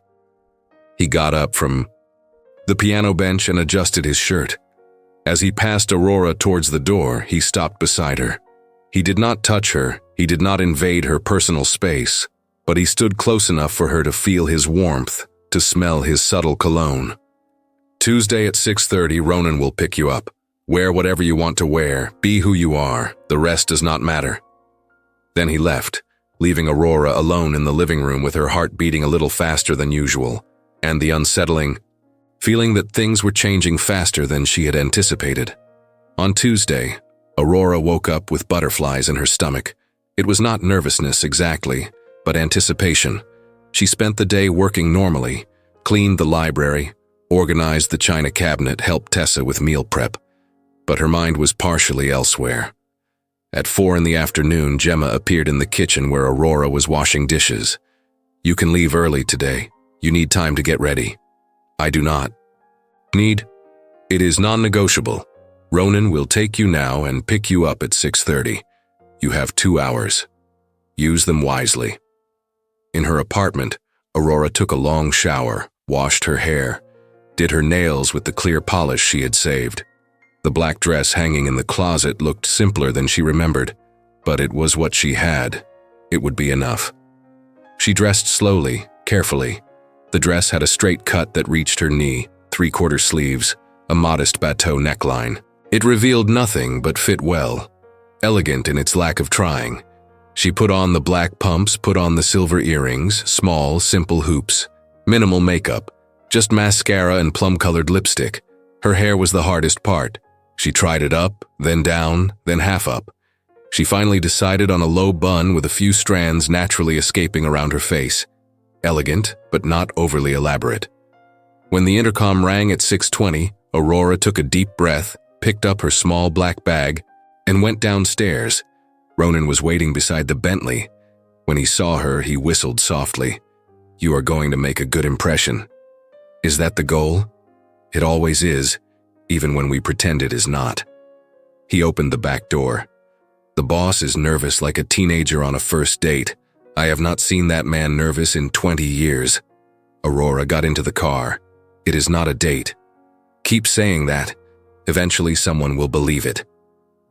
The drive to the Titanic Hotel, in the heart of EUE, Liverpool, took 15 minutes.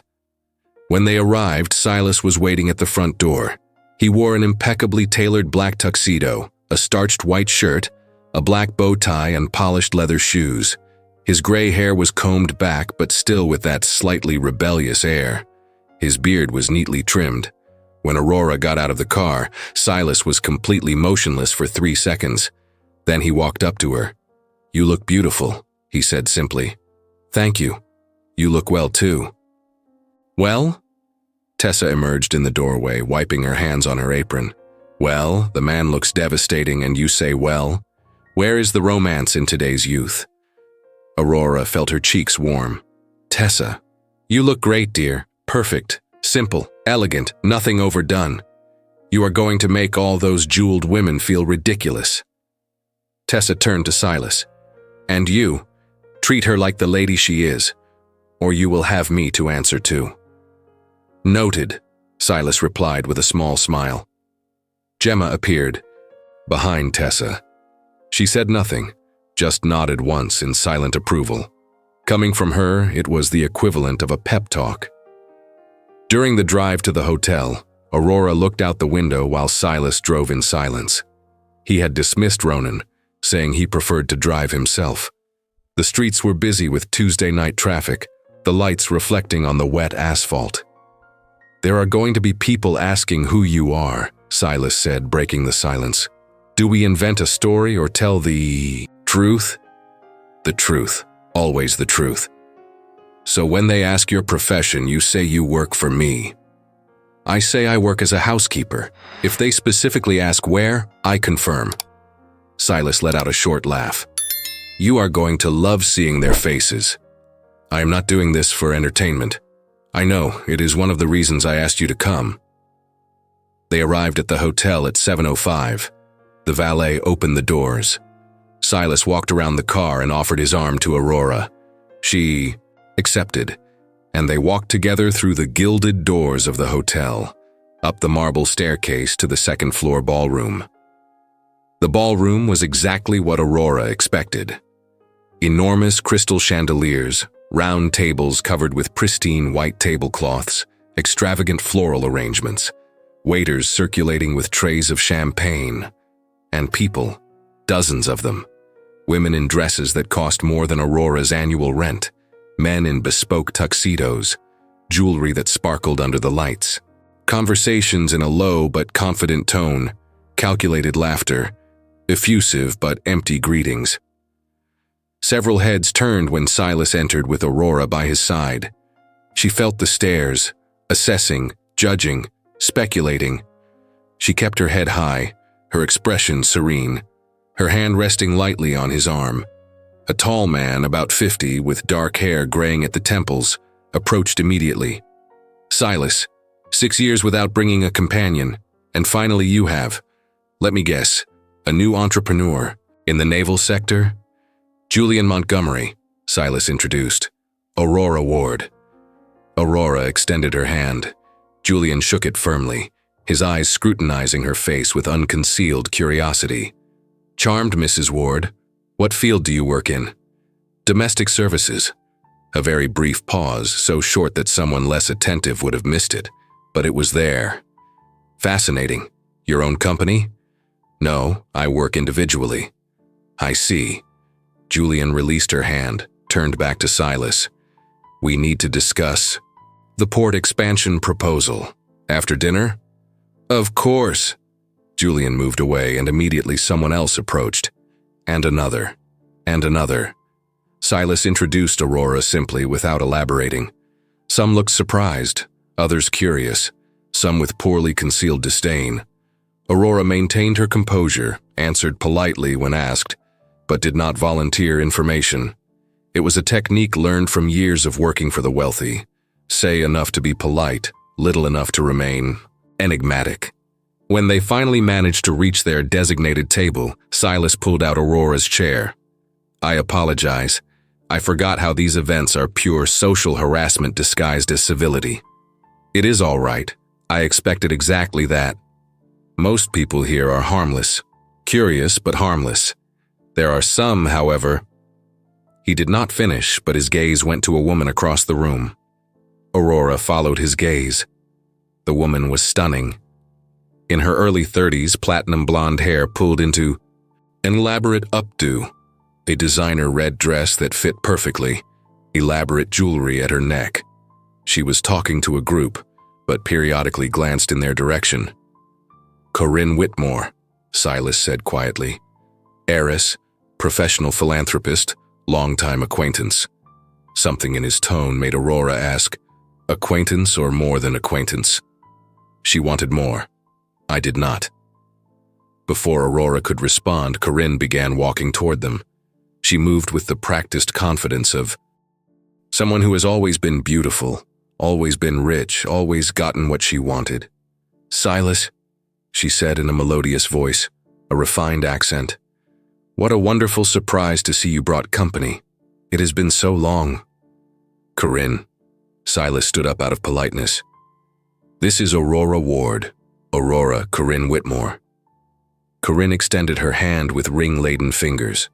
Aurora shook it firmly. Pleased to meet you. Likewise. Corinne sat down in the empty chair next to Aurora without being invited. So, Aurora, how did you meet our Silas? I work for him. Ah. Corinne took a sip of her champagne. How interesting. And in what field? Home maintenance.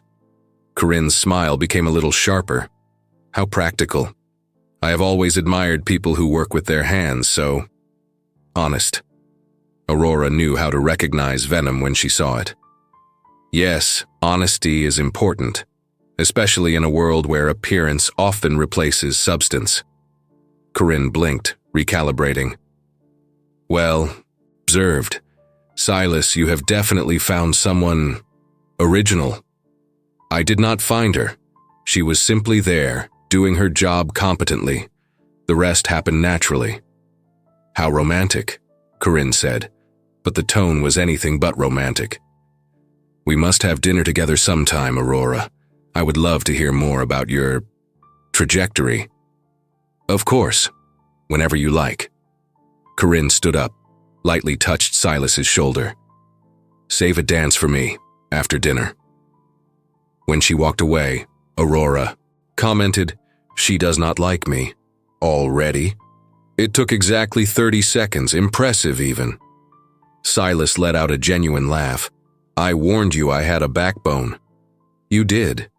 Dinner was served in 6 courses, too elaborate to satisfy. Aurora ate politely, participated in conversations when necessary, but mostly observed. She observed how Silas interacted with that world, courteous but distant, engaged but not enthusiastic, like a fish out of water that had learned to pretend to breathe. Between the main course and dessert, the band began to play. Couples went to the dance floor. Silas turned to Aurora. A dance? I do not know how to dance anything formal. Neither do I, but we can pretend together. He led her to the floor. He placed one hand on her waist, held the other. Aurora placed her free hand on his shoulder. They began to move to the slow rhythm of the music. You are doing well, Silas said quietly. I was expecting something worse. The night is not over yet.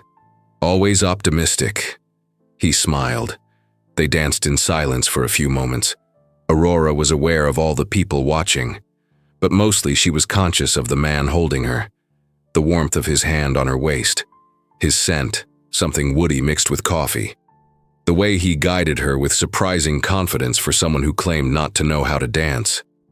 Aurora, Silas said as the music was ending. Yes? Thank you for coming, and for handling all this with more grace than I deserve. You deserve more than you think. He looked at her differently then, as if he really saw her, not just as an employee or a convenient companion, but as a person, as a woman, as someone important. The music ended. They stepped apart, but something had changed in the air between them, something small but undeniable. The rest of the evening passed in speeches, more superficial conversations, more curious glances.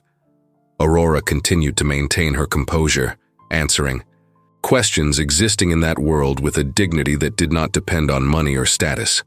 When they finally left, it was past midnight. Liverpool was quiet, cold, wet from recent rain. Silas drove back slowly, without haste. So, he said, verdict? About? The night, the event, that world. Aurora thought of an honest answer. Exactly what I expected. People with a lot of money and little substance. But there were also some good ones among the bad. Julian seemed genuine.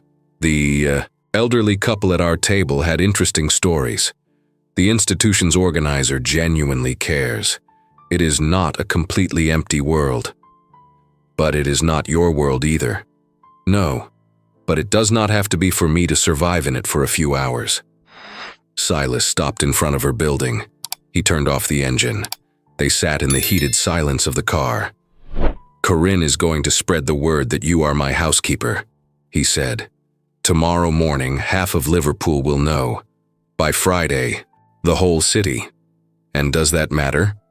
To me, no. To you? I do not come from a class that worries about rich people's gossip. Let them talk. Words do not pay my bills or define who I am. Silas turned in his seat to face her. How do you manage that confidence? It is not confidence, it is clarity. I know who I am, I know my worth, and I know that worth is not measured by a last name or a bank account." He studied her in the dark of the car, the streetlights casting shadows on her face. Vivian would say the same thing. "She seems to have been a wise person." "She was, and you remind me of that." He hesitated, then added, "But it is not because you remind me of her. It is because you are something of your own. Something real in a world I forgot existed." Aurora did not know what to say, so she simply opened the door. "Good night, Mr. Ashford. Silas, after today I think we can dispense with the formalities." "Good night, Silas. Good night, Aurora." She climbed the stairs to her apartment, went in, closed the door, leaned against the wood. Her heart was racing. Her hands were trembling slightly, not from fear or nervousness, from something different, something she had not felt in a long time. Possibility. She took off the dress carefully, put it away, washed her face, brushed her teeth, put on an old flannel nightgown. She lay down on the narrow bed, looking at the ceiling, and she thought about steady hands guiding her in the dance, about eyes that changed color in the dim light, about his voice saying, "You are something real in a world I forgot existed." She fell asleep thinking that the line had been crossed that night. Not the obvious line, but the silent one, the one that changes everything inside. And on the other side of the city, Silas also could not sleep. He stayed awake in his office until 3 in the morning, pretending to work, but was actually just reliving every moment of that night. And wondering when exactly an employee had become something much more complicated than that. The following morning began like any other. Aurora woke up at 5, made coffee, caught the bus. She arrived at the mansion exactly at 6, greeted Ronan at the entrance, and entered the kitchen where Tessa was already preparing the first meal of the day. But something was different. Tessa had that smile of someone who knows a secret and is dying to tell it. "So?" she asked as soon as Aurora hung up her coat. "So what?" "The night. The event. I need immediate details or I will explode," with curiosity. Aurora put on her uniform before answering. It was a common charity dinner, with sophisticated food, polite conversation, some interesting people, others less so. Aurora Ward, do not make me pull information out with tweezers. How was it with the boss? How did he treat you? Was anyone unpleasant? Silas was perfect. Some people were curious, others indifferent. One was subtly hostile, but nothing I could not handle. Tessa stopped stirring the pot of porridge. "Let me guess. Blonde, elegant dress, exaggerated jewelry? Do you know her?" "Corinne Whitmore. That woman has been trying to hook Silas since Vivian's funeral, literally at the funeral. She showed up all in black Chanel, hair perfectly styled, offering support and a shoulder to cry on." It turned my stomach. Aurora took the cup of tea Tessa offered her. She seemed determined. "Is that what we call it now? In my day, we called it predatory." Tessa lowered her voice. "That woman sees Silas as a trophy. He has an old family name, a solid fortune, an appearance that is not embarrassing. For her, it is the perfect conquest. It has nothing to do with who he really is." And what does Silas think of her? He is polite because he was raised that way, but anyone who pays attention sees that he keeps his distance. He always has. Tessa served the porridge in a porcelain bowl. Until yesterday, she probably thought she eventually had a chance. Now that you showed up? I did not show up. I was invited to an event, nothing more. Tessa looked at Aurora with that expression that does not tolerate lies. "Dear, when a man like Silas invites a woman to a social event after 6 years of going alone, it is not nothing more. It is a public statement, intentional or not." Aurora did not answer because Gemma entered the kitchen at that moment, with a clipboard in hand as always, her expression more severe than usual. "Aurora, when you finish your tea, I need to speak with you. I will meet you in the office. 5 minutes." The housekeeper left before Aurora could reply. Tessa and Aurora exchanged glances. "Is she annoyed or worried?" Aurora asked. With Gemma, it is difficult to differentiate. Both emotions looked the same. Aurora finished her tea, took a deep breath, and went to Gemma's office on the ground floor. The housekeeper was sitting behind the antique desk. "Sit down," she said, pointing to the chair across from her. Aurora sat, maintaining an upright posture, crossing her hands in her lap. Gemma took off her glasses. "I received 3 phone calls this morning, 3, before 8 o'clock.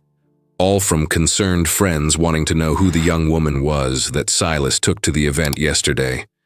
One of them, specifically Corinne Whitmore, was particularly persistent in her questions."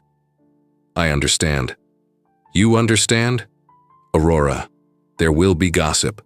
There already is gossip. And it will get worse before it gets better. These types of people have nothing better to do than speculate about the lives of others.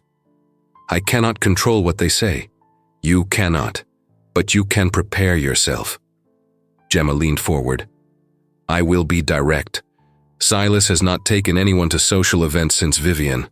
To that circle, you taking a woman is equivalent to a relationship announcement. It does not matter if it was just a gesture of gratitude or a friendly invitation. To them, it means something. And to him, does it mean something?"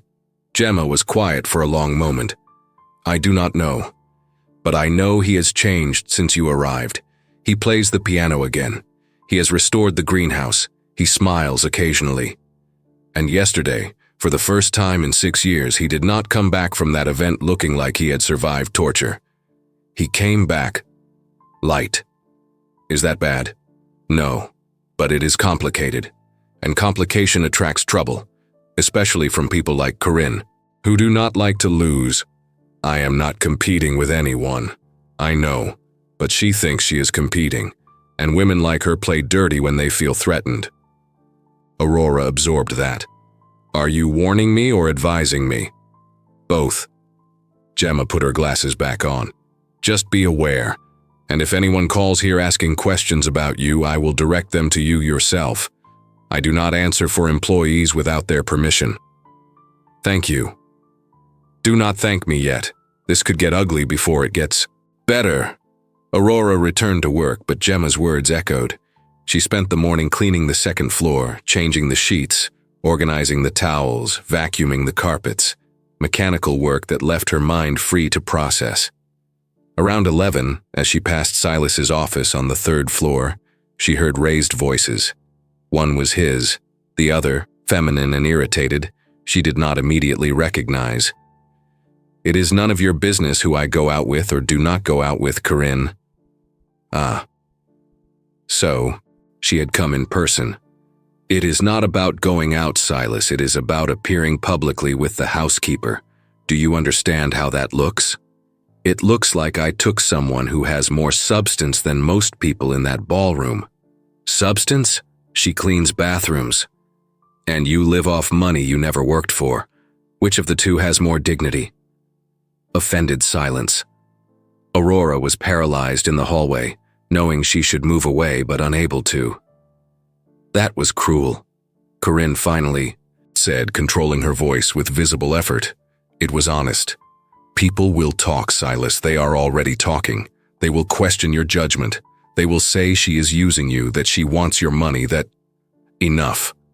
His voice cut in, cold and final. "Aurora is not using anyone. She works honestly, lives with dignity, and deserves the respect you clearly cannot offer. This conversation is over. Please leave. You will regret this. I already regret it. For allowing you into my office uninvited." Aurora finally reacted, quickly moving away toward the stairs. She went down 2 steps when the office door opened violently. Corinne left in contained fury, her heels clicking on the wooden floor. She stopped when she saw Aurora on the stairs. Her eyes narrowed. Eavesdropping. How appropriate. Cleaning the hallway. I cannot control what I hear. Corinne came down until she was on the same step as Aurora. Up close, she was even more beautiful. But there was a hardness in her eyes that the beauty could not hide. You are fooling yourself if you think you have a future with him. Men like Silas do not stay with women like you. They can have fun, they can have adventures, But in the end, they return to their own world. If you are so sure of that, why are you so worried? Corinne smiled, but there was no humor in it. I am not worried. I am bored. And bored women with resources can cause interesting problems.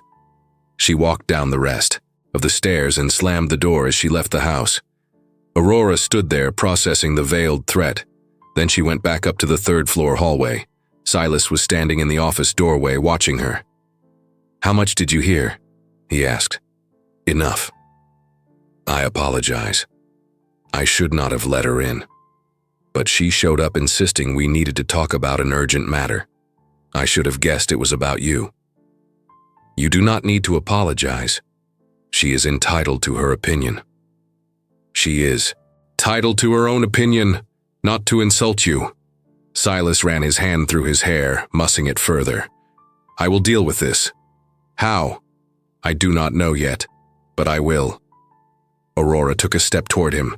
Silas, may I suggest something? Always. Do not do anything. The more you react, the more power you give her. Let her talk, let her speculate. Eventually, they will find something else to gossip about.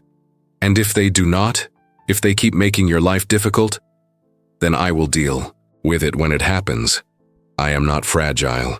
I will not break because rich people do not approve of me. Silas looked at her with something close to admiration. How do you do that? What? Remain so centered when everything around tries to destabilize you. Practice. A lot of practice in not letting other people's opinions define who I am. They stood there in the hallway, looking at each other, and something passed between them. Not words, not touches, but understanding.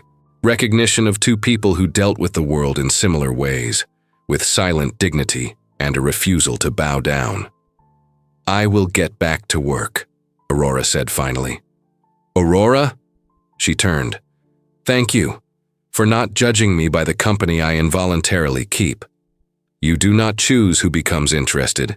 You only choose how you respond. And you responded well. The rest of the day passed relatively quietly.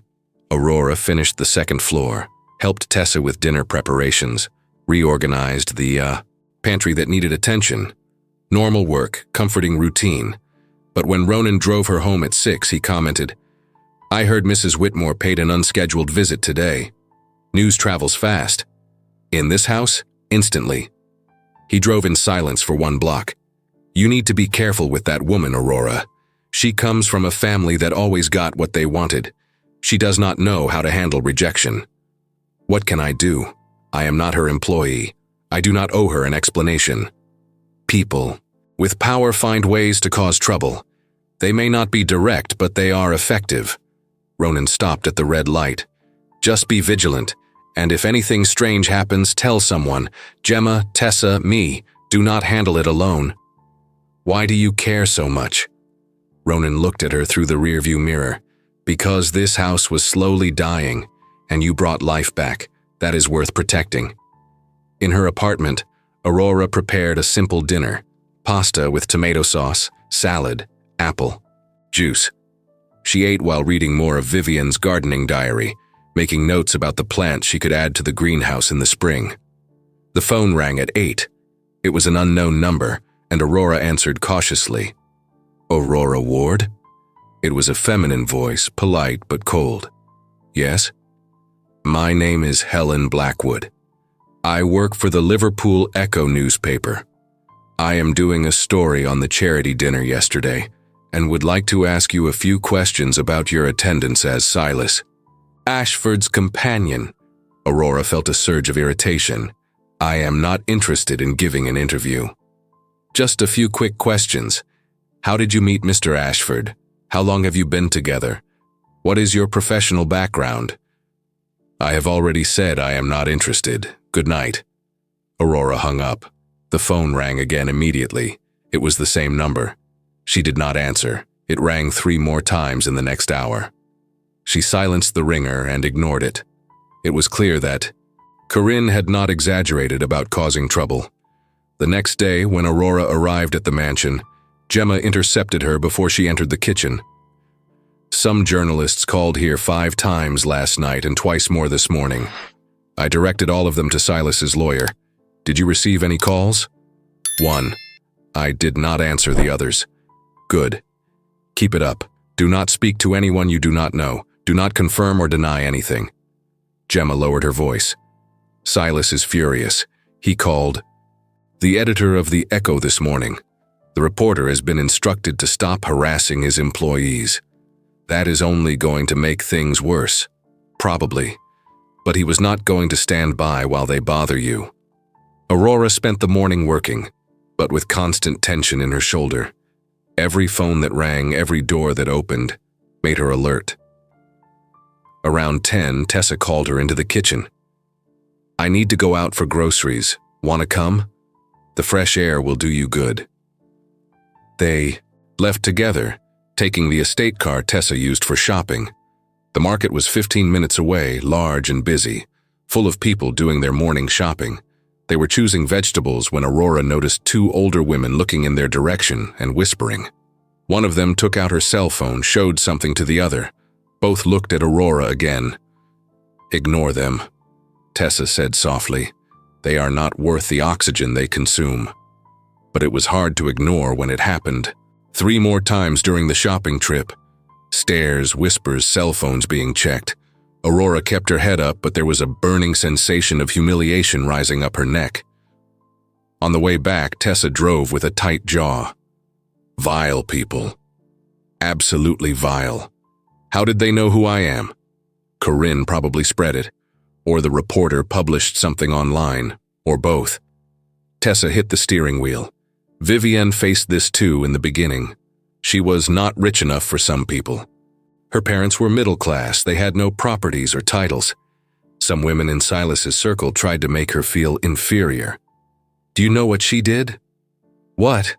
She smiled, nodded, and continued to be exactly who she was, with so much grace and confidence that they eventually gave up, because they could not affect her. Tessa looked at Aurora. You have the same strength, head high, dignity intact. It is exactly what you need to do. Back at the mansion, Aurora put away the groceries and returned to work, but her mind was elsewhere, processing, evaluating, deciding. At 3, Silas looked for her in the library where she was organizing books by genre. We need to talk, he said. Aurora placed the book back on the shelf. About? About the fact that my decision to take you to the event is causing problems in your life. Journalists, gossip, stares in the market. Tessa told me. Tessa talks too much. Tessa cares. Silas entered the library, closing the door. I am going to make a public statement. Clarify that you are my valued employee who was invited as a courtesy, that there is no romantic relationship, that— No. He stopped. No. Do not make a statement. It will make everything worse. It will look like you are defending yourself, that there is something wrong with taking me. It will give more fuel to the gossip. Then what do you suggest? Aurora thought carefully. Nothing. Let it die naturally. Gossip only lasts as long as there is a reaction. No reaction, no fuel. Eventually something more interesting will happen and they will forget. And in the meantime, you bear the brunt of stares and judgments. I can handle stares. I have dealt with worse. Silas took 2 steps toward her. Aurora, I do not want you to handle it alone. This is my fault. It is not fault. It was a choice. We both made the choice to go to that event. We both have to deal with the consequences. But the consequences are not equal. No one questions my reputation or my morality. Only yours. Because I am a woman, I am poor, I am young. The world has always been this way. I will not change the world. I will only refuse to let the world change me.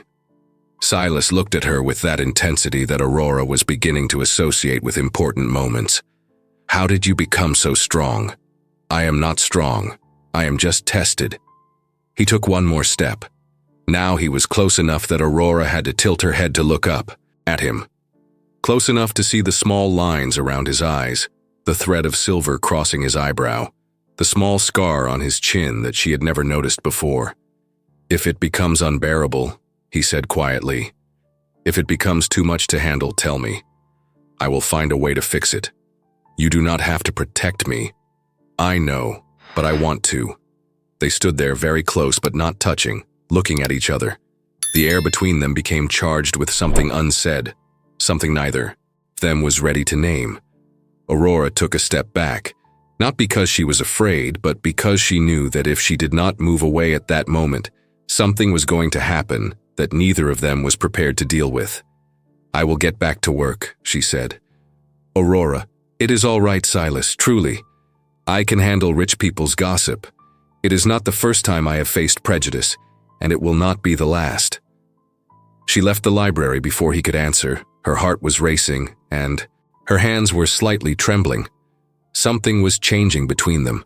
Too fast, perhaps, but inevitably. Aurora worked for the rest of the afternoon with her mind only half present. She cleaned the dining hall, polished the silver, changed the flowers in the vases. But every movement was automatic, her body functioning while her mind processed that moment in the library. His proximity, the warmth, the way his eyes had scanned her face as if memorizing every detail. At 6, when I should have been leaving, Aurora realized she had left her apron in the laundry room.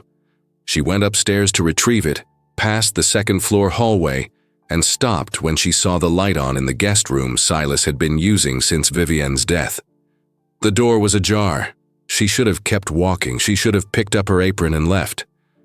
But instead, she knocked lightly on the door. "Come in."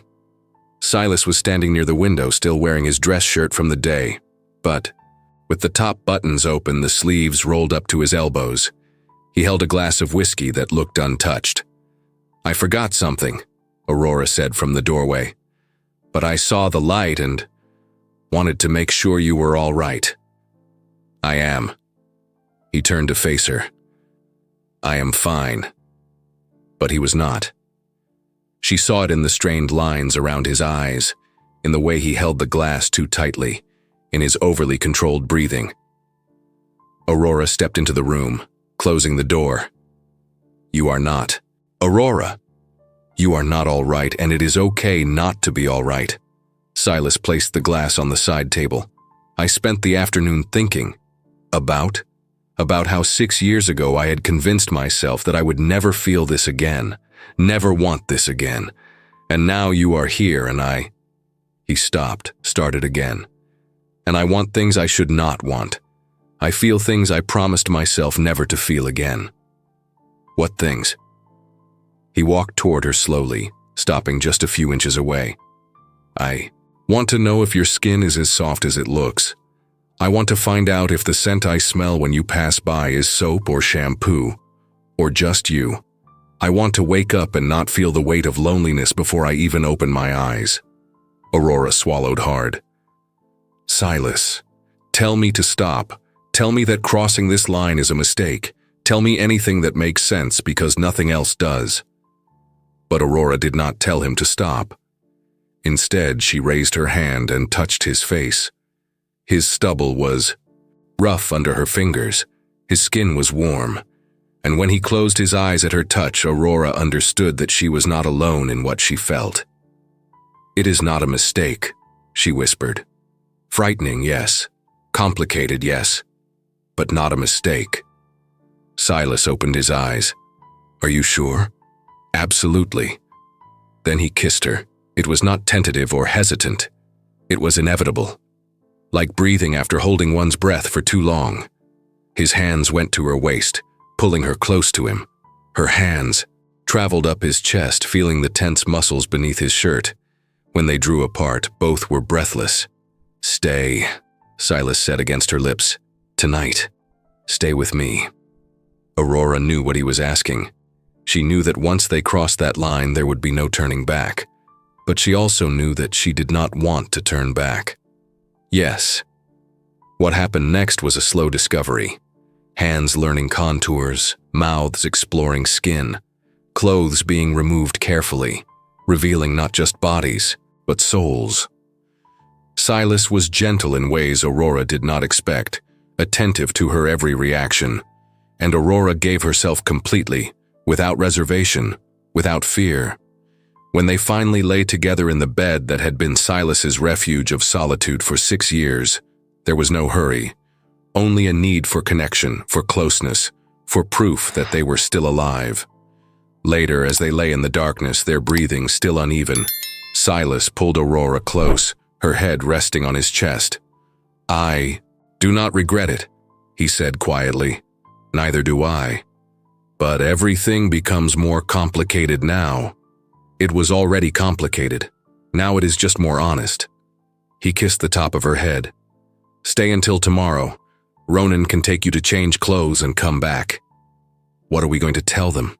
Gemma, Tessa, Ronan? The truth. That we are adults making adult choices, and that we owe explanations to no one except each other. Aurora turned to look at him in the darkness. "Are you sure? Once they know, there is no undoing it." "I do not want to undo it. I want this. I want you. If the world has a problem with it, let the world deal with it." She smiled. How romantic. "I was never good with pretty words. Vivian always complained about that. I do not need pretty words. I need honest words. Then here is the honesty. I do not know what we are doing or where we are going. But I know that for the first time in 6 years I wake up wanting to wake up, and it is because of you." Aurora kissed him again, soft and slow. "That is enough." They slept intertwined, waking up with the sun filtering through the curtains. Aurora opened her eyes and found Silas already awake, watching her. "Good morning," she said. "Best morning in a long time." They went down for coffee together. Tessa was in the kitchen making scrambled eggs. She looked at them when they entered, saw Aurora still wearing the clothes from the day before, Silas with his hand on her, lowered back and smiled. "Finally," was all she said. "Do you want strong coffee or stronger?" "Stronger," they both replied simultaneously. That night, Aurora came back, and the next night, and the one after that, staying longer each time until it no longer made sense to return to the empty apartment in Toxteth. Every night she surrendered to him, and he to her, not just physically, but emotionally, sharing fears, dreams, stories of the past, building the present that could become the future. And on the other side of the city, in an equally large but much less life-filled mansion, Corinne sat in her father's office, phone in hand, and a cold smile on her face. "Yes, I am sure," she was saying to whoever was on the other end. "Aurora Ward, check her full background, Manchester specifically. I want to know everything. Debts, previous relationships, criminal record, anything that might be interesting." She hung up and took a sip of the expensive red wine. Silas. Ashford had rejected her, publicly, for a housekeeper. That was not going to stand. January arrived with frost that turned Liverpool into a city of crystal. Mornings dawned even darker than December, and the wind coming from the Mersey cut like a blade. But inside Ashford Manor, a different warmth had settled. Aurora no longer returned to the apartment in Toxteth. Not formally. Her things were still there, the rent was still paid. But every night, after work, she went up to Silas's room, and every morning she woke up next to him. There was no conversation about it. It simply happened, as natural as breathing. The nights became sacred territory. After Gemma, Tessa, and Ronan left, after the mansion fell silent, Silas and Aurora met. Sometimes they talked for hours, lying in the enormous bed, sharing stories of different childhoods, hidden fears, half-forgotten dreams. Other times they said nothing, just existing in the same space, touch saying what words could not. And every night, without fail, they gave themselves to each other. It was not always urgent or passionate. Sometimes it was gentle, exploratory, almost reverent. Silas studied her body as if studying a map, discovering what made her breathing quicken, where her skin was most sensitive, what sound she made when pleasure arrived. And Aurora discovered that he liked to be touched slowly, that he had a birthmark on his left shoulder that kissing made him close his eyes, that afterward he always pulled her close and stayed awake longer, just listening to her breathing. They were nights of discovery, of connection, of two people who had been alone for too long finally finding refuge. No one in the house commented directly. Gemma remained as efficient as ever, but Aurora noticed that coffee for two was now prepared every morning, and that the towels in Silas's bathroom had doubled in number. Tessa smiled more, hummed while cooking, and occasionally dropped comments about how the house was finally breathing again. Ronan simply stopped asking if Aurora needed a ride, assuming she would stay.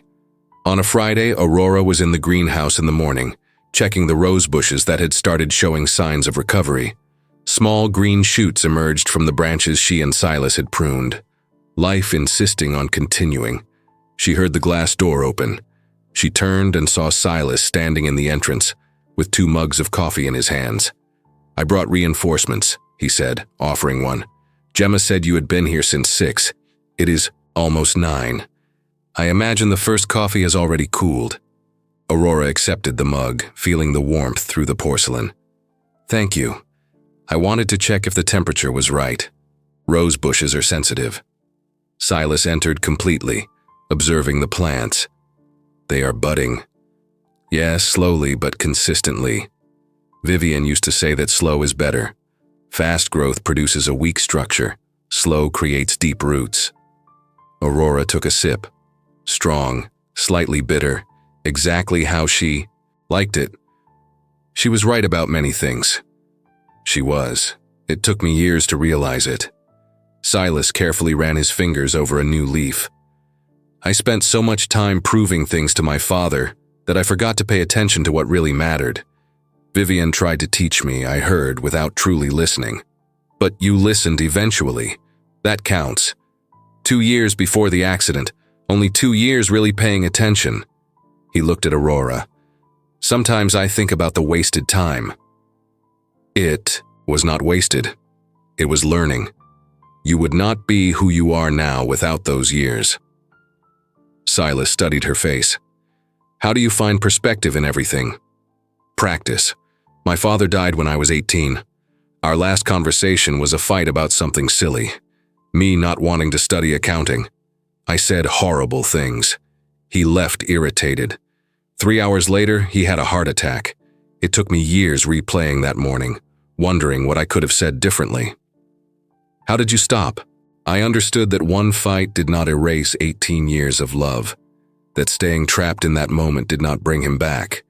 It only kept me from living." Aurora placed the mug on the counter. "Regret is a weight. We can carry it or set it down. It is not forgetting. It is choosing that the past will not steal the present. Tessa said you have an old soul. Tessa exaggerates. Tessa observes." Silas moved closer. "Aurora, is the gossip getting better or worse?" She thought about lying, then decided on honesty. "Worse. 2 more calls from journalists this week, different numbers. A woman approached me on the bus yesterday asking if I was using Silas Ashford, and at the pharmacy on Wednesday the attendant recognized me and called her colleague over to see." His jaw tightened. "Unacceptable. It is life. Gossip dies without fuel. And if Corinne keeps feeding it? I keep living with dignity until they find something more interesting. You should not have to do this. But I do, and I am fine." Aurora held the mug again. "I learned that I cannot control what they think or say. I only control how I respond, and I choose dignity." He studied her with that intensity that made Aurora feel completely seen. "Do you know what is fascinating? Most people in my world are obsessed with appearance, reputation, the opinion of others. You simply do not care. It is liberating. I have no reputation to lose. Starting from scratch, there is no fall." "That is a lie. You have a solid reputation. It is just not built on money or a last name. It is character." Aurora did not know how to respond. She drank more coffee, grateful to have something in her hands. Ronan appeared at the door. "Sorry to interrupt.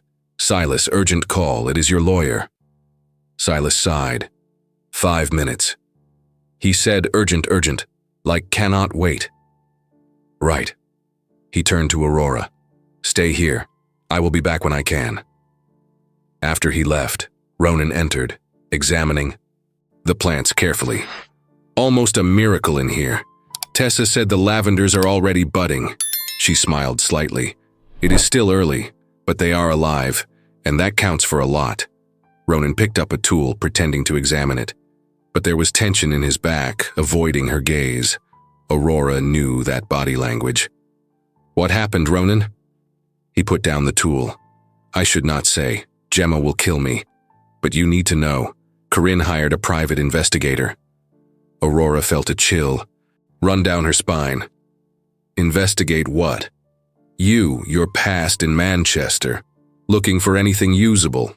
Debts, relationships, background, whatever. How do you know? A friend of mine works at the investigation company. He called me yesterday. Said the investigator is being thorough. He has already spoken to former employers, neighbors, tried to find relatives. I have no relatives. My father died when I was 18. My mother when I was 22. No siblings. He will find out. And everything else. Anything that can be distorted. Aurora sat on the bench processing. Manchester. The engagement to a married man, but she was the victim. Rent arrears during a period when she was unemployed, but paid. Nothing criminal, just a normal life with normal difficulties. I have no secrets. I know, but people with money turn nothing into something. They take truths, twist them until they become lies. They remove context until innocence looks like guilt. So what do I do? Tell Silas now, before Corinne presents her version. If he hears it from you first with context, he is vaccinated against the lies. It made sense, but there was resistance, pride, exhaustion from constantly defending herself. I will think about it. Do not think too long. Investigators work fast when they are well paid, and Corinne pays very well. Ronan left. Aurora was left alone, her mind in overdrive. The rest of the day passed in a haze. She worked on autopilot, cleaning. Without seeing, organizing without thinking. Manchester occupied her mind, memories, what would be twisted.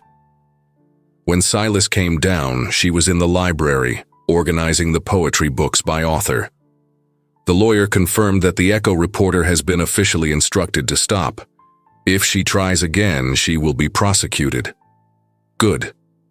He also confirmed that Corinne is making moves. Nothing illegal, but aggressive. Ronan told me. About the investigator. Silas stopped. When? This morning. And why did you not tell me? I was processing. He walked over to her, took the book from her hands, placed it on the shelf. He held her hands, forcing eye contact. Aurora, listen. I do not care what the investigator finds. I do not care if you have debts, complicated relationships, mistakes, everyone does. I am not looking for sainthood. I am just trying to understand why someone genuine like you showed up exactly when I needed you. His hands were warm, firm, an anchor. In the chaos. There are things in my past, not bad but imperfect. I was engaged, but he was married and I did not know. When I found out, I ended it. But he made it look like I knew, that I was complicit. There was gossip, I lost friends, work. That is why I left Manchester, to start over where no one knew me. You were deceived. It was not your fault. I know. But stories are told in different ways. Corinne will find his version, not mine. He is a lawyer with contacts. I am nobody. Silas's hand squeezed hers. If Corinne tries to use that, I will destroy her credibility so completely that all of Liverpool stops listening to her. I do not want you to fight for me. I do not fight for you. I fight alongside you. They stood there, hands intertwined, looking at each other. Aurora heard her heart beating, the clock ticking, the wind against the windows. Silas, she whispered. It is getting complicated. I know. I do not know if I am ready. Neither do I. He let go of her hands and stepped back. But I do not know if I can go back to simple after you. I need to finish up here. You need to go back to the office. Aurora, please, I need space. He nodded, respecting her request, but before leaving, he turned back. Anything Corinne finds, we face it together. Understood? Understood. When she was alone, Aurora sat in the green leather chair. What was she doing? Crossing lines she promised never to cross. Employer and employee, rich and poor, opposite worlds. But she knew it was too late to go back. Something had begun, real, frightening, impossible to ignore.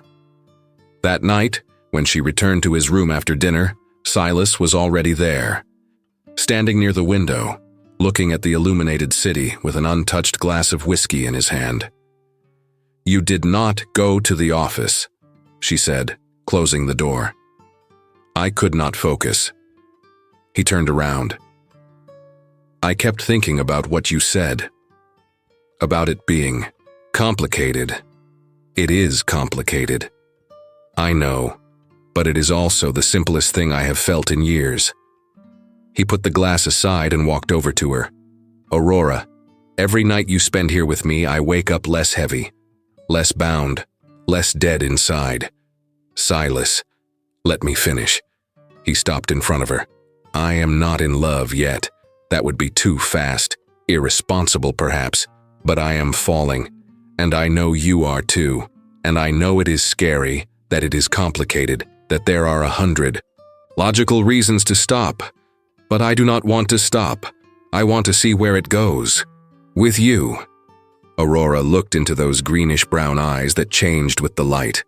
She saw honesty. She saw fear too, but she also saw courage. "I am falling," she admitted quietly. "I tried not to fall. I tried to keep my distance, but you make me laugh. You make me think. You make me want to wake up just to see your face.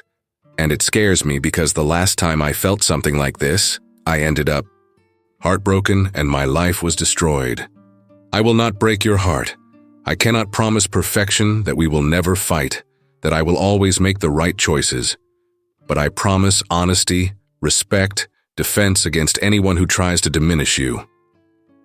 That is enough. Really, more than enough."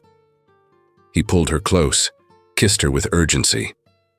Aurora responded with equal intensity, running her hands up his chest, feeling the tense muscles beneath his shirt. They retreated to the bed, between kisses, revealing not just skin but intention. Silas was careful, attentive, watching every reaction, and Aurora surrendered without reservation, without fear, knowing that she was safe there. Afterward, lying in the darkness, bodies intertwined and breathing calming, Silas said, "Stay here forever. Do not go back to the apartment. Stay here, with me." Silas, not as an employee, as whatever we are, companion, partner, I do not know, just stay.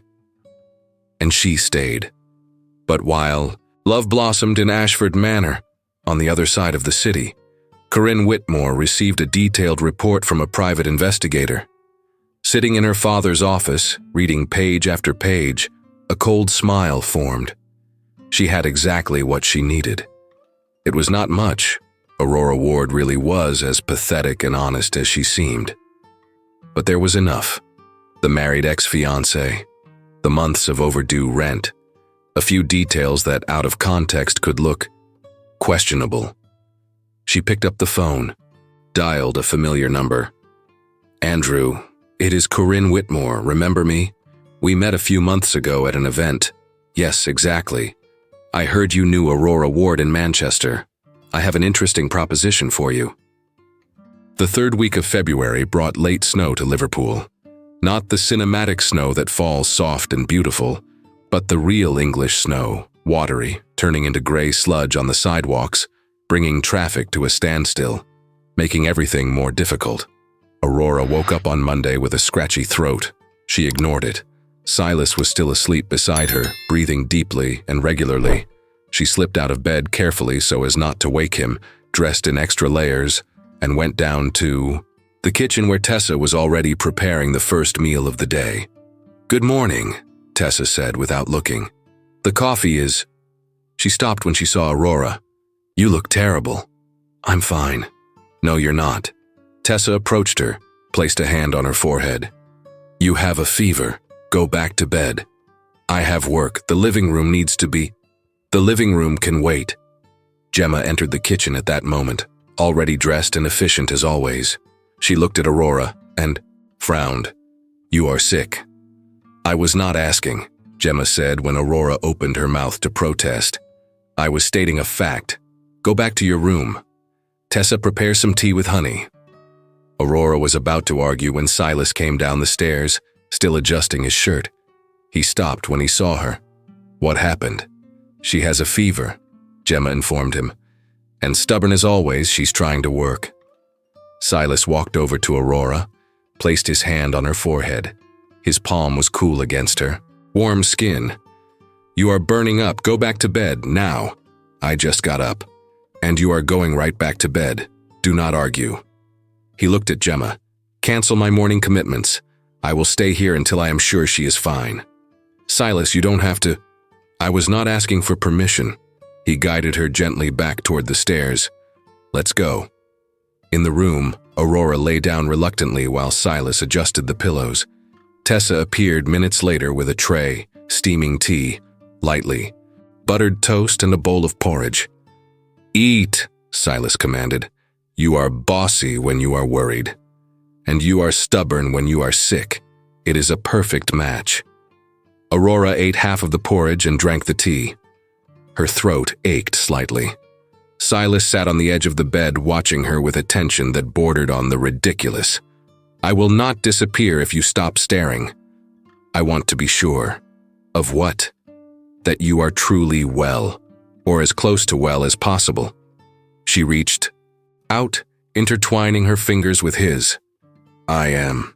It is just a flu, it will pass. Still, he squeezed her hand. Let me take care of you, please. And she let him. She spent Monday and Tuesday in bed, sleeping most of the time. Silas worked from the room, occasionally interrupting to check her temperature or bring more tea. Tessa came up every 2 hours with soup, chicken broth, and ginger cookies. Gemma appeared with clean towels and a worried expression she tried to hide. On Wednesday, the fever finally subsided. Aurora woke up soaked in sweat but with a clear head. She took a long, hot shower, put on clean clothes, and went down to the kitchen. Risen from the dead, Tessa commented upon seeing her. A modern miracle. It was just a flu. A flu that drove the boss nearly crazy with worry. I have not seen that man so nervous since never. Aurora sat on the stool. Where is he? In the office for an important meeting he could not put off any longer. But he told me to let him know when you woke up. She found Silas in his third-floor office on the phone, discussing something about port contracts. When he saw her at the door, he ended the call immediately. You are better. I am. I apologize for being troublesome. You were not troublesome, you were sick. That is different. He stood up and walked over to her. How do you feel? Human again. Great. Because I need you to be well for tomorrow. Why? The annual company dinner, mandatory for the board of directors. He hesitated. I was going to ask you to come with me. But then Corinne called this morning. Aurora became alert. What did she want? She said she had interesting information about you that I should know before committing myself further. She asked to meet me to discuss it. Silas ran a hand through his hair. I told her I was not interested. She insisted it was for my own good. I hung up. Silas, perhaps you should listen. Why? To hear lies about Manchester. You already told me about the investigator, about your ex-fiancé. I already know what she is going to say. What if she presents it convincingly? I will not believe it. I know you. I know your character. He took her hands. She is going to cause a scene at the dinner. She will try to publicly humiliate you. You do not have to go if you do not want to. Aurora looked at his face. She saw determination, but also genuine concern. "I will. Go." "Are you sure?" "Absolutely. I will not let her win without a fight." The Thursday dinner was at the Titanic Hotel, a huge ballroom, 200 people. Aurora wore a blue dress that Silas had given her and added a pashmina shawl. When she went downstairs, Silas was waiting in the hall. He stopped completely when he saw her. "You are beautiful." "Thank you, you look perfect too." The ballroom was crowded when they arrived. Music was playing, waiters were circulating, loud. Conversations competed with the band. Several heads turned when they entered together. Aurora saw the looks. She heard the whispers, but she kept her head high, resting her hand lightly on Silas's arm. Corinne was waiting. Of course she was. She was wearing a red dress, jewelry that sparkled beneath the chandelier lights, and her hair was elaborately styled, and she was accompanied by a tall man, dark hair, an expensive suit. Aurora recognized him immediately, even before he turned. Completely. It was her ex-fiancé, Andrew. Her stomach turned, not from fear, but from cold anger. Corinne had actually brought Andrew to the event. "Silas," Corinne called, walking toward them with Andrew beside her. "I am so glad you came, and you brought your friend, again." "Corinne," Silas said, his voice ice-cold. "Do you not recall that our last conversation ended with you being instructed to leave my office?" "Oh, but that was before I uncovered some fascinating information." She smiled, sharp as a blade. "For example, did you know that Aurora was involved in a relationship with a married man for 3 years, knowingly destroying a marriage and a family?" Several people nearby stopped talking, turning their attention to the drama that was unfolding. "I will not dignify that with a response," Silas said. "How convenient."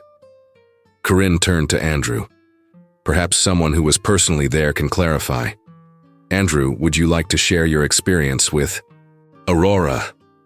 Andrew stepped forward, and Aurora saw what she should have seen years ago: the falseness in his smile, the coldness in his eyes, the complete lack of conscience. "Aurora and I were in a relationship for 3 years, Andrew began, speaking loudly enough for everyone nearby to hear. "She knew from the start that I was married. She met my wife on 2 occasions, yet she insisted on continuing, saying she did not care, that love was more important than morality." "That is a lie," Aurora said, her voice calm despite the boiling rage. "It is the truth," Andrew countered. "I have messages, emails, proof that you knew." "Falsified or taken out of context evidence, I imagine," Silas said, "because I know Aurora, and she is incapable of that kind of dishonesty." "You have known her for what, 5 months?" Corinne challenged. "I have a complete investigation.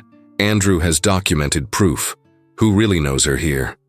Aurora felt everyone staring, judging, speculating, and something inside her broke, not from sadness or humiliation, from resolution. "You want proof?" she said, her voice clear and firm. "You want the truth? Here it is. Andrew deceived me for 3 years. He said he was divorced. He showed me fake papers. He never mentioned a wife or children. When I finally found out, through a friend who saw him with his family, I ended things immediately. I confronted him. He threatened to destroy my reputation if I told the truth. And he tried. Lies to cover up," Andrew began. "I have proof," Aurora interrupted him. "I have emails from him admitting the deception. I have messages from him begging me not to tell his wife. I kept everything when I left, just in case I needed it one day.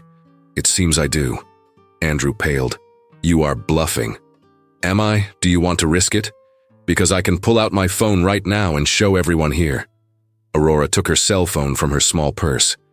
"Or would you prefer to admit the truth before being exposed as a liar and a manipulator?" There was an absolute silence in the ballroom. Even the band had stopped playing. Andrew looked at Corinne, who looked at him. Something passed between them, the realization that their plan had failed spectacularly. "That proves nothing," Corinne tried, but her voice held less conviction. "It proves everything," Silas said. "It proves that you were so desperate to drive Aurora away from me that you partnered with the man who tried to destroy her life. It proves you have neither scruples nor shame, and it proves that I was absolutely right to choose to be here with Aurora instead of giving you a single minute of my time." He turned to the entire ballroom, projecting his voice.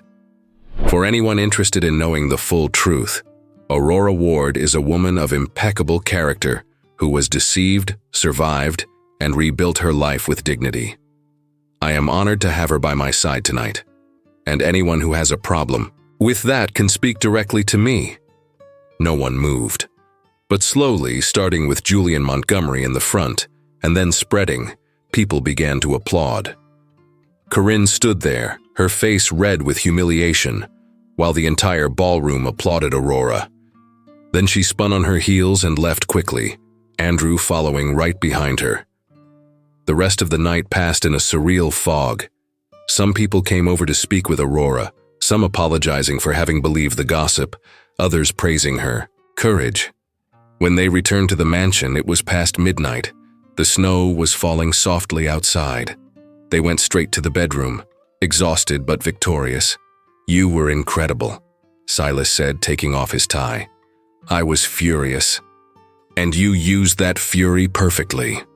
They got ready for bed, their nightly rituals already familiar. When they finally lay down, Silas pulled her close.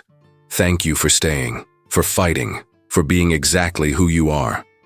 It would not have been any different. I know. That is why I love you." Aurora turned to face him. "What?" "I love you," he said with absolute simplicity. "I know it is fast. I know all the rules say to wait. But I love you. Completely. Without reservation. Silas, you do not have to say it back. I just needed you to know." But Aurora smiled. "I love you too. I wish I did not love you. It would be simpler. But I do."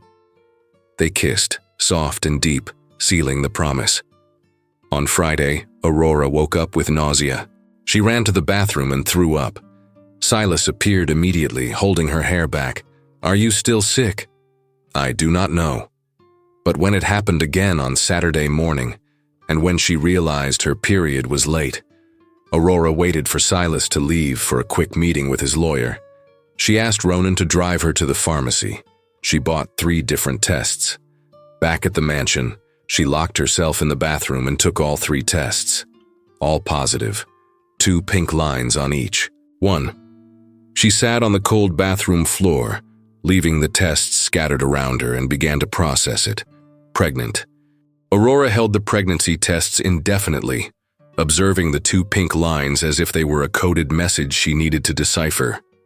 There was no panic, just calm surprise. The kind of surprise that comes when something unexpected happens, but makes perfect sense. Pregnant. She was pregnant with Silas Ashford's baby. She placed the tests on the bathroom counter, washed her hands, and looked at her reflection in the stained mirror. Her face showed no drama, only determination. She had gotten through worse things with fewer resources. She would handle this too. The question was how to tell Silas. It was Saturday afternoon, the end of February. Silas had gone to the office to settle urgent, outstanding matters that had accumulated during the week. Aurora was alone in the mansion. Gemma had gone out to visit her sister, Tessa was at the market, and Ronan had taken the afternoon off. She went to the bathroom for the 3rd time that day. She threw up again. She sat on the cold floor of the bathroom, leaning her head against the wall. Her period was already 1 week late. She picked up the phone and dialed. "Hello," Silas answered on the 2nd ring. "Hi, when are you coming home?" "I think in about 2 hours. Why?" "Can you come back sooner? We need to talk about something important." "Is everything okay?" "It is, but I need you to come." "I am leaving now. 15 minutes.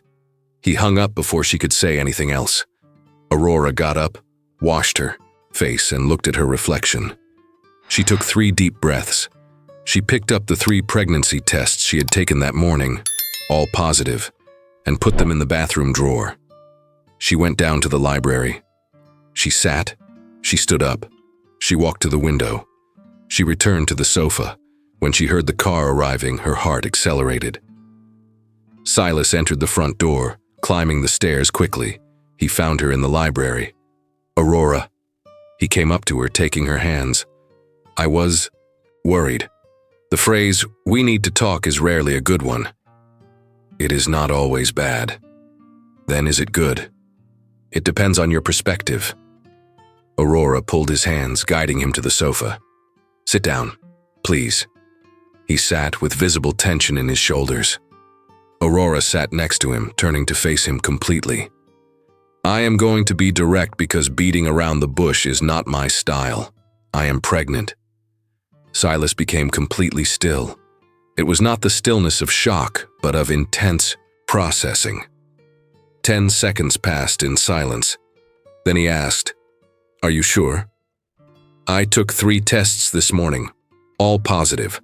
I booked an appointment at the clinic for Monday to confirm with a blood test, but yes, I am sure." 3 tests. He repeated as if he were still processing. "All positive." "Yes." Aurora waited. She let the time work, let him absorb the news at his own pace. She would not rush him. She would not pressure him. Finally, Silas spoke. "How do you feel about it?" "Honestly, surprised. I was not planning it. But also, I am not unhappy. I confess I am a little scared, especially about the financial part. But I am not unhappy. And what do you want to do?" "I am going to have the baby. That is non-negotiable for me. But I understand if it is too much, too fast, too complicated for you. I do not expect anything. I can do this alone if I need to." Silas turned completely to face her, taking her face in both hands. "Aurora, look at me. Really look." She looked. "You are not going to do this alone. Absolutely not. This baby is ours, and we will figure out how to make it work together." His voice was firm, without hesitation. "I am surprised, yes. I was not planning to be a father at 43, but I was not planning to find you either, and you are the best unplanned thing that has happened to me in years. So if this baby is part of us, then I already love him even before I meet him." Aurora felt an emotion squeeze in her chest. "Are you sure? Because this changes everything. It is no longer just the two of us figuring out our relationship. It is a baby, responsibility, a lifetime connected even if things do not work out between us." "I am absolutely sure." He released her face, taking her hands. "Aurora, I know it is fast. I know we have only known each other for 5 months. I know all the logical rules say to wait, to go slow, to be sure. But I also know that life does not wait for perfect planning. And I know I want you in my life, permanently." He stood up, went to the desk, and opened the locked drawer. He returned, holding a small navy blue velvet box. Aurora stopped breathing. "I bought this last week," Silas said, opening the box. Inside was a ring, not huge and ostentatious, but elegant. A white gold band with a green emerald surrounded by small diamonds. I saw it in an antique jewelry shop on Bold Street. The stone reminded me of your eyes. I was waiting for the right moment to ask. It seems it just arrived. He knelt down in front of her. "Aurora, I cannot promise perfection. I cannot promise that I will always do everything right. But I can promise that I will spend the rest of my life trying to make you happy, trying to be the man you deserve. Marry me?" Aurora looked at the ring, then at him, then back at the ring. "Silas, you do not have to do this because of the baby. I do not want you to feel obligated." "I am not feeling obligated. I was planning to ask anyway. The baby just accelerated the plans." He smiled. "So, are you going to leave me kneeling here until my 43-year-old knees complain?" "Yes. Yes, you are going to leave me kneeling, or yes, I will marry you." Silas slipped the ring onto her finger. It fit perfectly, as if it were meant to be there. Then he pulled her down, kissed her deeply, and when they pulled apart, both were smiling. "I need to tell Gemma, Tessa, and Ronan," Aurora said. "About everything. The baby, the engagement. We will tell them together." They went downstairs hand in hand. They found Tessa in the kitchen, Ronan drinking coffee at the counter, and Gemma reviewing the pantry inventory. "We need to make an announcement," Silas said. 3 pairs of eyes turned simultaneously. "Aurora and I are getting married," he continued, "and we are having a baby in August." Tessa dropped the spoon she was holding. Ronan froze with the mug halfway to his mouth. Gemma slowly closed her notebook and took off her glasses. "Well," Gemma said finally, "it was time for life to fully return to this house." Tessa immediately came over, hugging Aurora tightly. "A baby! We will finally have a baby here." Ronan shook Silas's hand, then kissed Aurora's cheek. "Welcome officially to the family, although we all already knew you were part of it." The rest of the evening was spent planning. The wedding date was decided. It would be in the 2nd week of March. The venue would be the mansion itself, in the recovered greenhouse that Aurora had brought back to life. Vivian would have loved it, Silas said when they decided.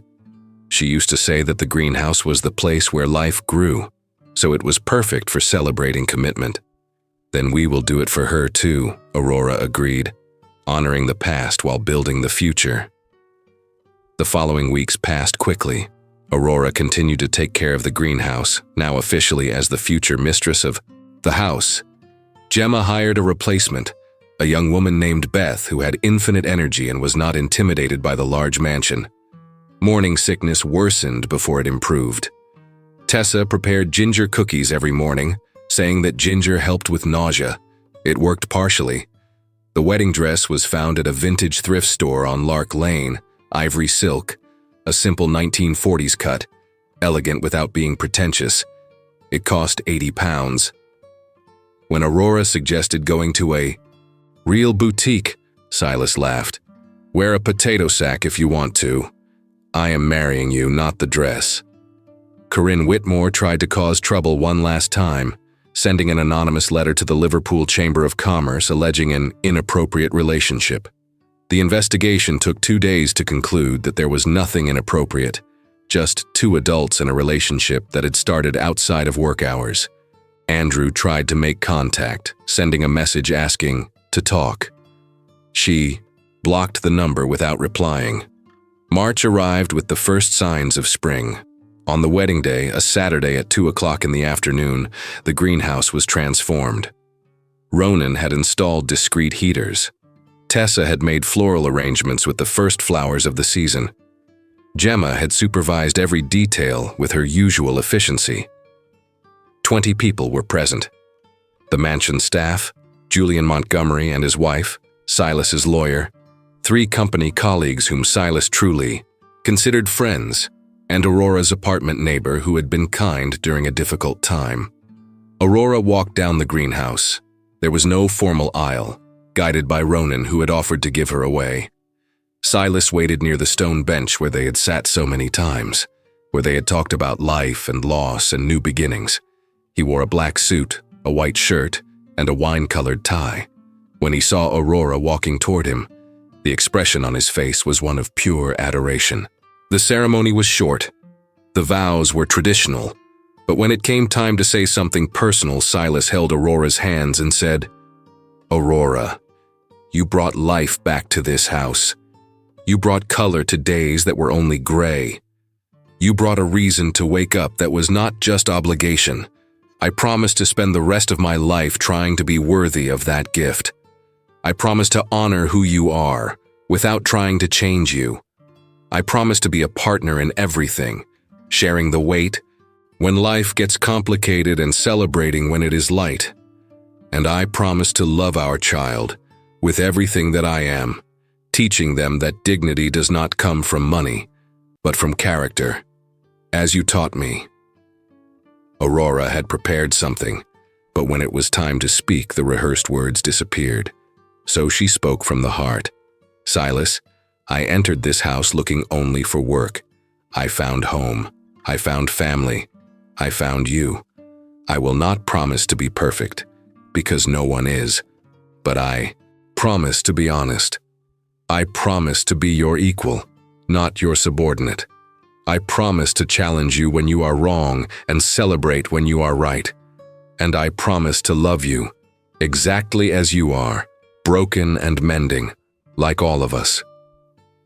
When the officiant declared them married, Silas pulled Aurora close slowly, kissed her softly, and whispered against her lips, "Thank you for saving me."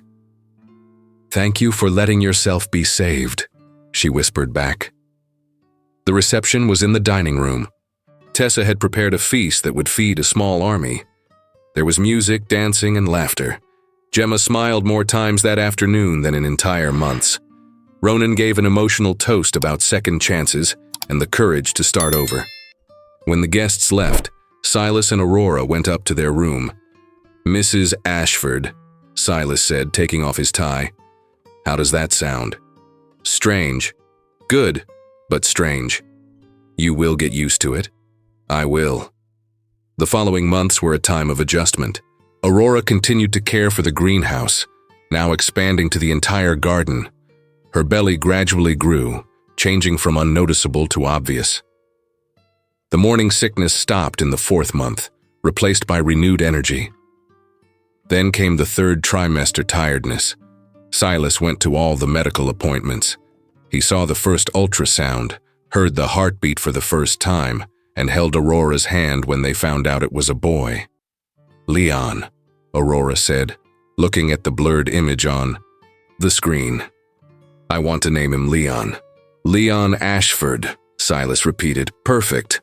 In August, when the intense heat took over Liverpool and Aurora was officially tired of being pregnant, the contractions started at 3 o'clock in the morning. She woke Silas by shaking his shoulder. "It is time." He jumped out of bed, tripped over his own feet, recovered, and began putting his shirt on backward. "Silas," Aurora said calmly, "breathe. We have time." "Right. Breathe. You breathe. I breathe," he muttered, correcting his shirt. The hospital was controlled chaos. The pain was intense but manageable. 12 hours later, as the sun began to set over Liverpool, Leon Ashford was born, healthy and protesting loudly. The nurse placed the baby on Aurora's chest. He was small, red, with dark hair matted to his scalp. And he was perfect. Silas sat on the edge of the bed, looking at his wife and son with absolute admiration. "You did that," he said with a choked voice. "You created life." "We created," Aurora corrected. Leon opened tiny eyes, the undefined color of all newborns. He looked directly at his mother, then at his father, as if recognizing them. "Hi, little one," Aurora whispered. "We finally met you." Gemma, Tessa, and Ronan visited the next day, carrying flowers, balloons, and gifts. Tessa was emotional holding Leon for the first time. Ronan took a terrible photo where everyone had their eyes closed, but he insisted on framing it. Gemma brought a baby blanket she had secretly made, hand-knitted with an intricate pattern. "I did not know you knitted," Aurora said, surprised. "Babies bring out forgotten parts of us," Gemma replied. 3 days later, Aurora and Silas took Leon home. To the mansion that was no longer silent or cold, but full of life, noise, and messy but real love. That first night, after Leon finally fell asleep in the bassinet next to the bed, after Aurora took a long shower and Silas made tea, they lay down together. "I am terrified," Silas admitted in the dark. "Me too. I do not know if I will be a good father. My father was terrible. I do not have an adequate role model." "Then be the opposite of him. Be present. Be kind. Be you." Aurora turned on her side to face him. "And remember that you are not doing this alone. We are partners. We share everything." "Everything," he agreed. Leon started crying in the bassinet. Both got up simultaneously, bumping into each other in the dark, then laughing at the absurdity. "I will get him," Aurora said. "No, I will get him," Silas insisted. "Let us go together?" "Together." They picked up the baby, calmed him, clumsily changed his diaper, and fed him.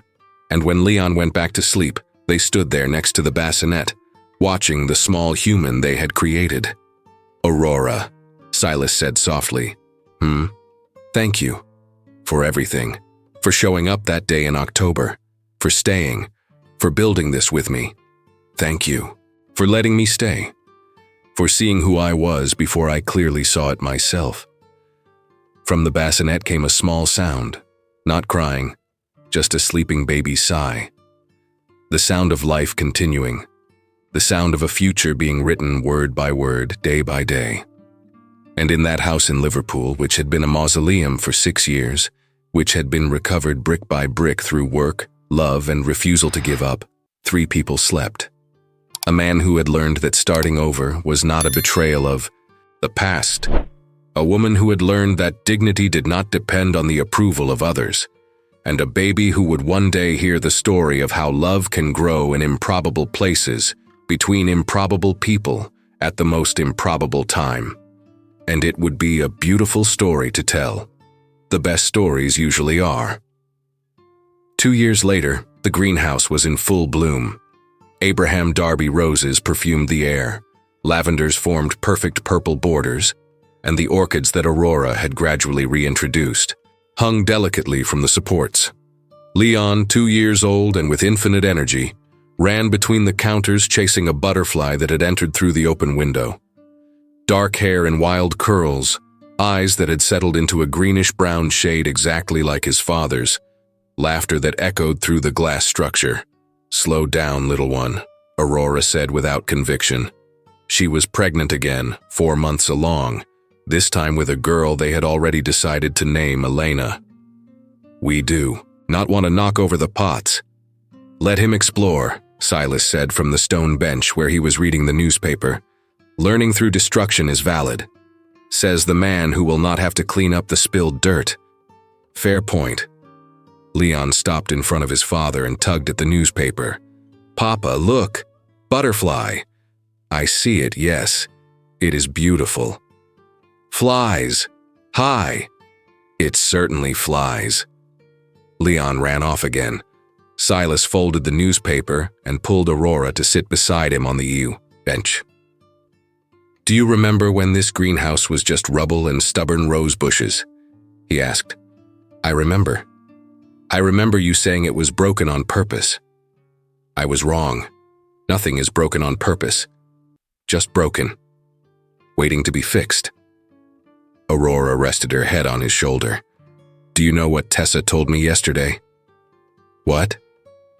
"That Vivienne would have loved to see this greenhouse alive again, and she would have loved to meet Leon." Silas was quiet for a moment. Then he said, "She would have, and she would have loved you. 2 women who understand that life is meant to be lived, not just survived. You honor her well, you know, keeping the memory alive without being stuck in it. I learned from the best." Leon came running back and threw himself into Aurora's lap. "Mama, tired. Do you want a nap?" "No." He yawned. Silas laughed, picked up his son, and placed him lying on the bench between them. Leon closed his eyes immediately, putting his thumb in his mouth. "He is just like you," Aurora said, watching their son sleep. "He is just like you," Silas countered. "Stubborn, determined, knows exactly what he wants. Then he is part of both of us. The best combination." They stayed there in the greenhouse with their baby sleeping between them, another one growing in her womb, the afternoon sun filtering through the glass, flowers perfuming the air, and Liverpool making the noise of a living city outside. And in that perfect and imperfect moment, in that moment that was not an end but a continuation, Aurora understood something fundamental. Happy endings were not destiny. They were a choice to keep choosing each other, day after day, a choice to see beauty in the imperfections, a choice to build a life worth living, not just dreaming about, and she had chosen well. They both had. Because love does not fix broken people. Love gives broken people a reason to fix themselves, and sometimes that is enough. So now, what would you do in Aurora's place? Would you believe in a second chance, or would you run before the past swallowed you too? I really want to know what you thought about the story. Leave a comment, hit like, subscribe, and hype this story so it can reach even more people.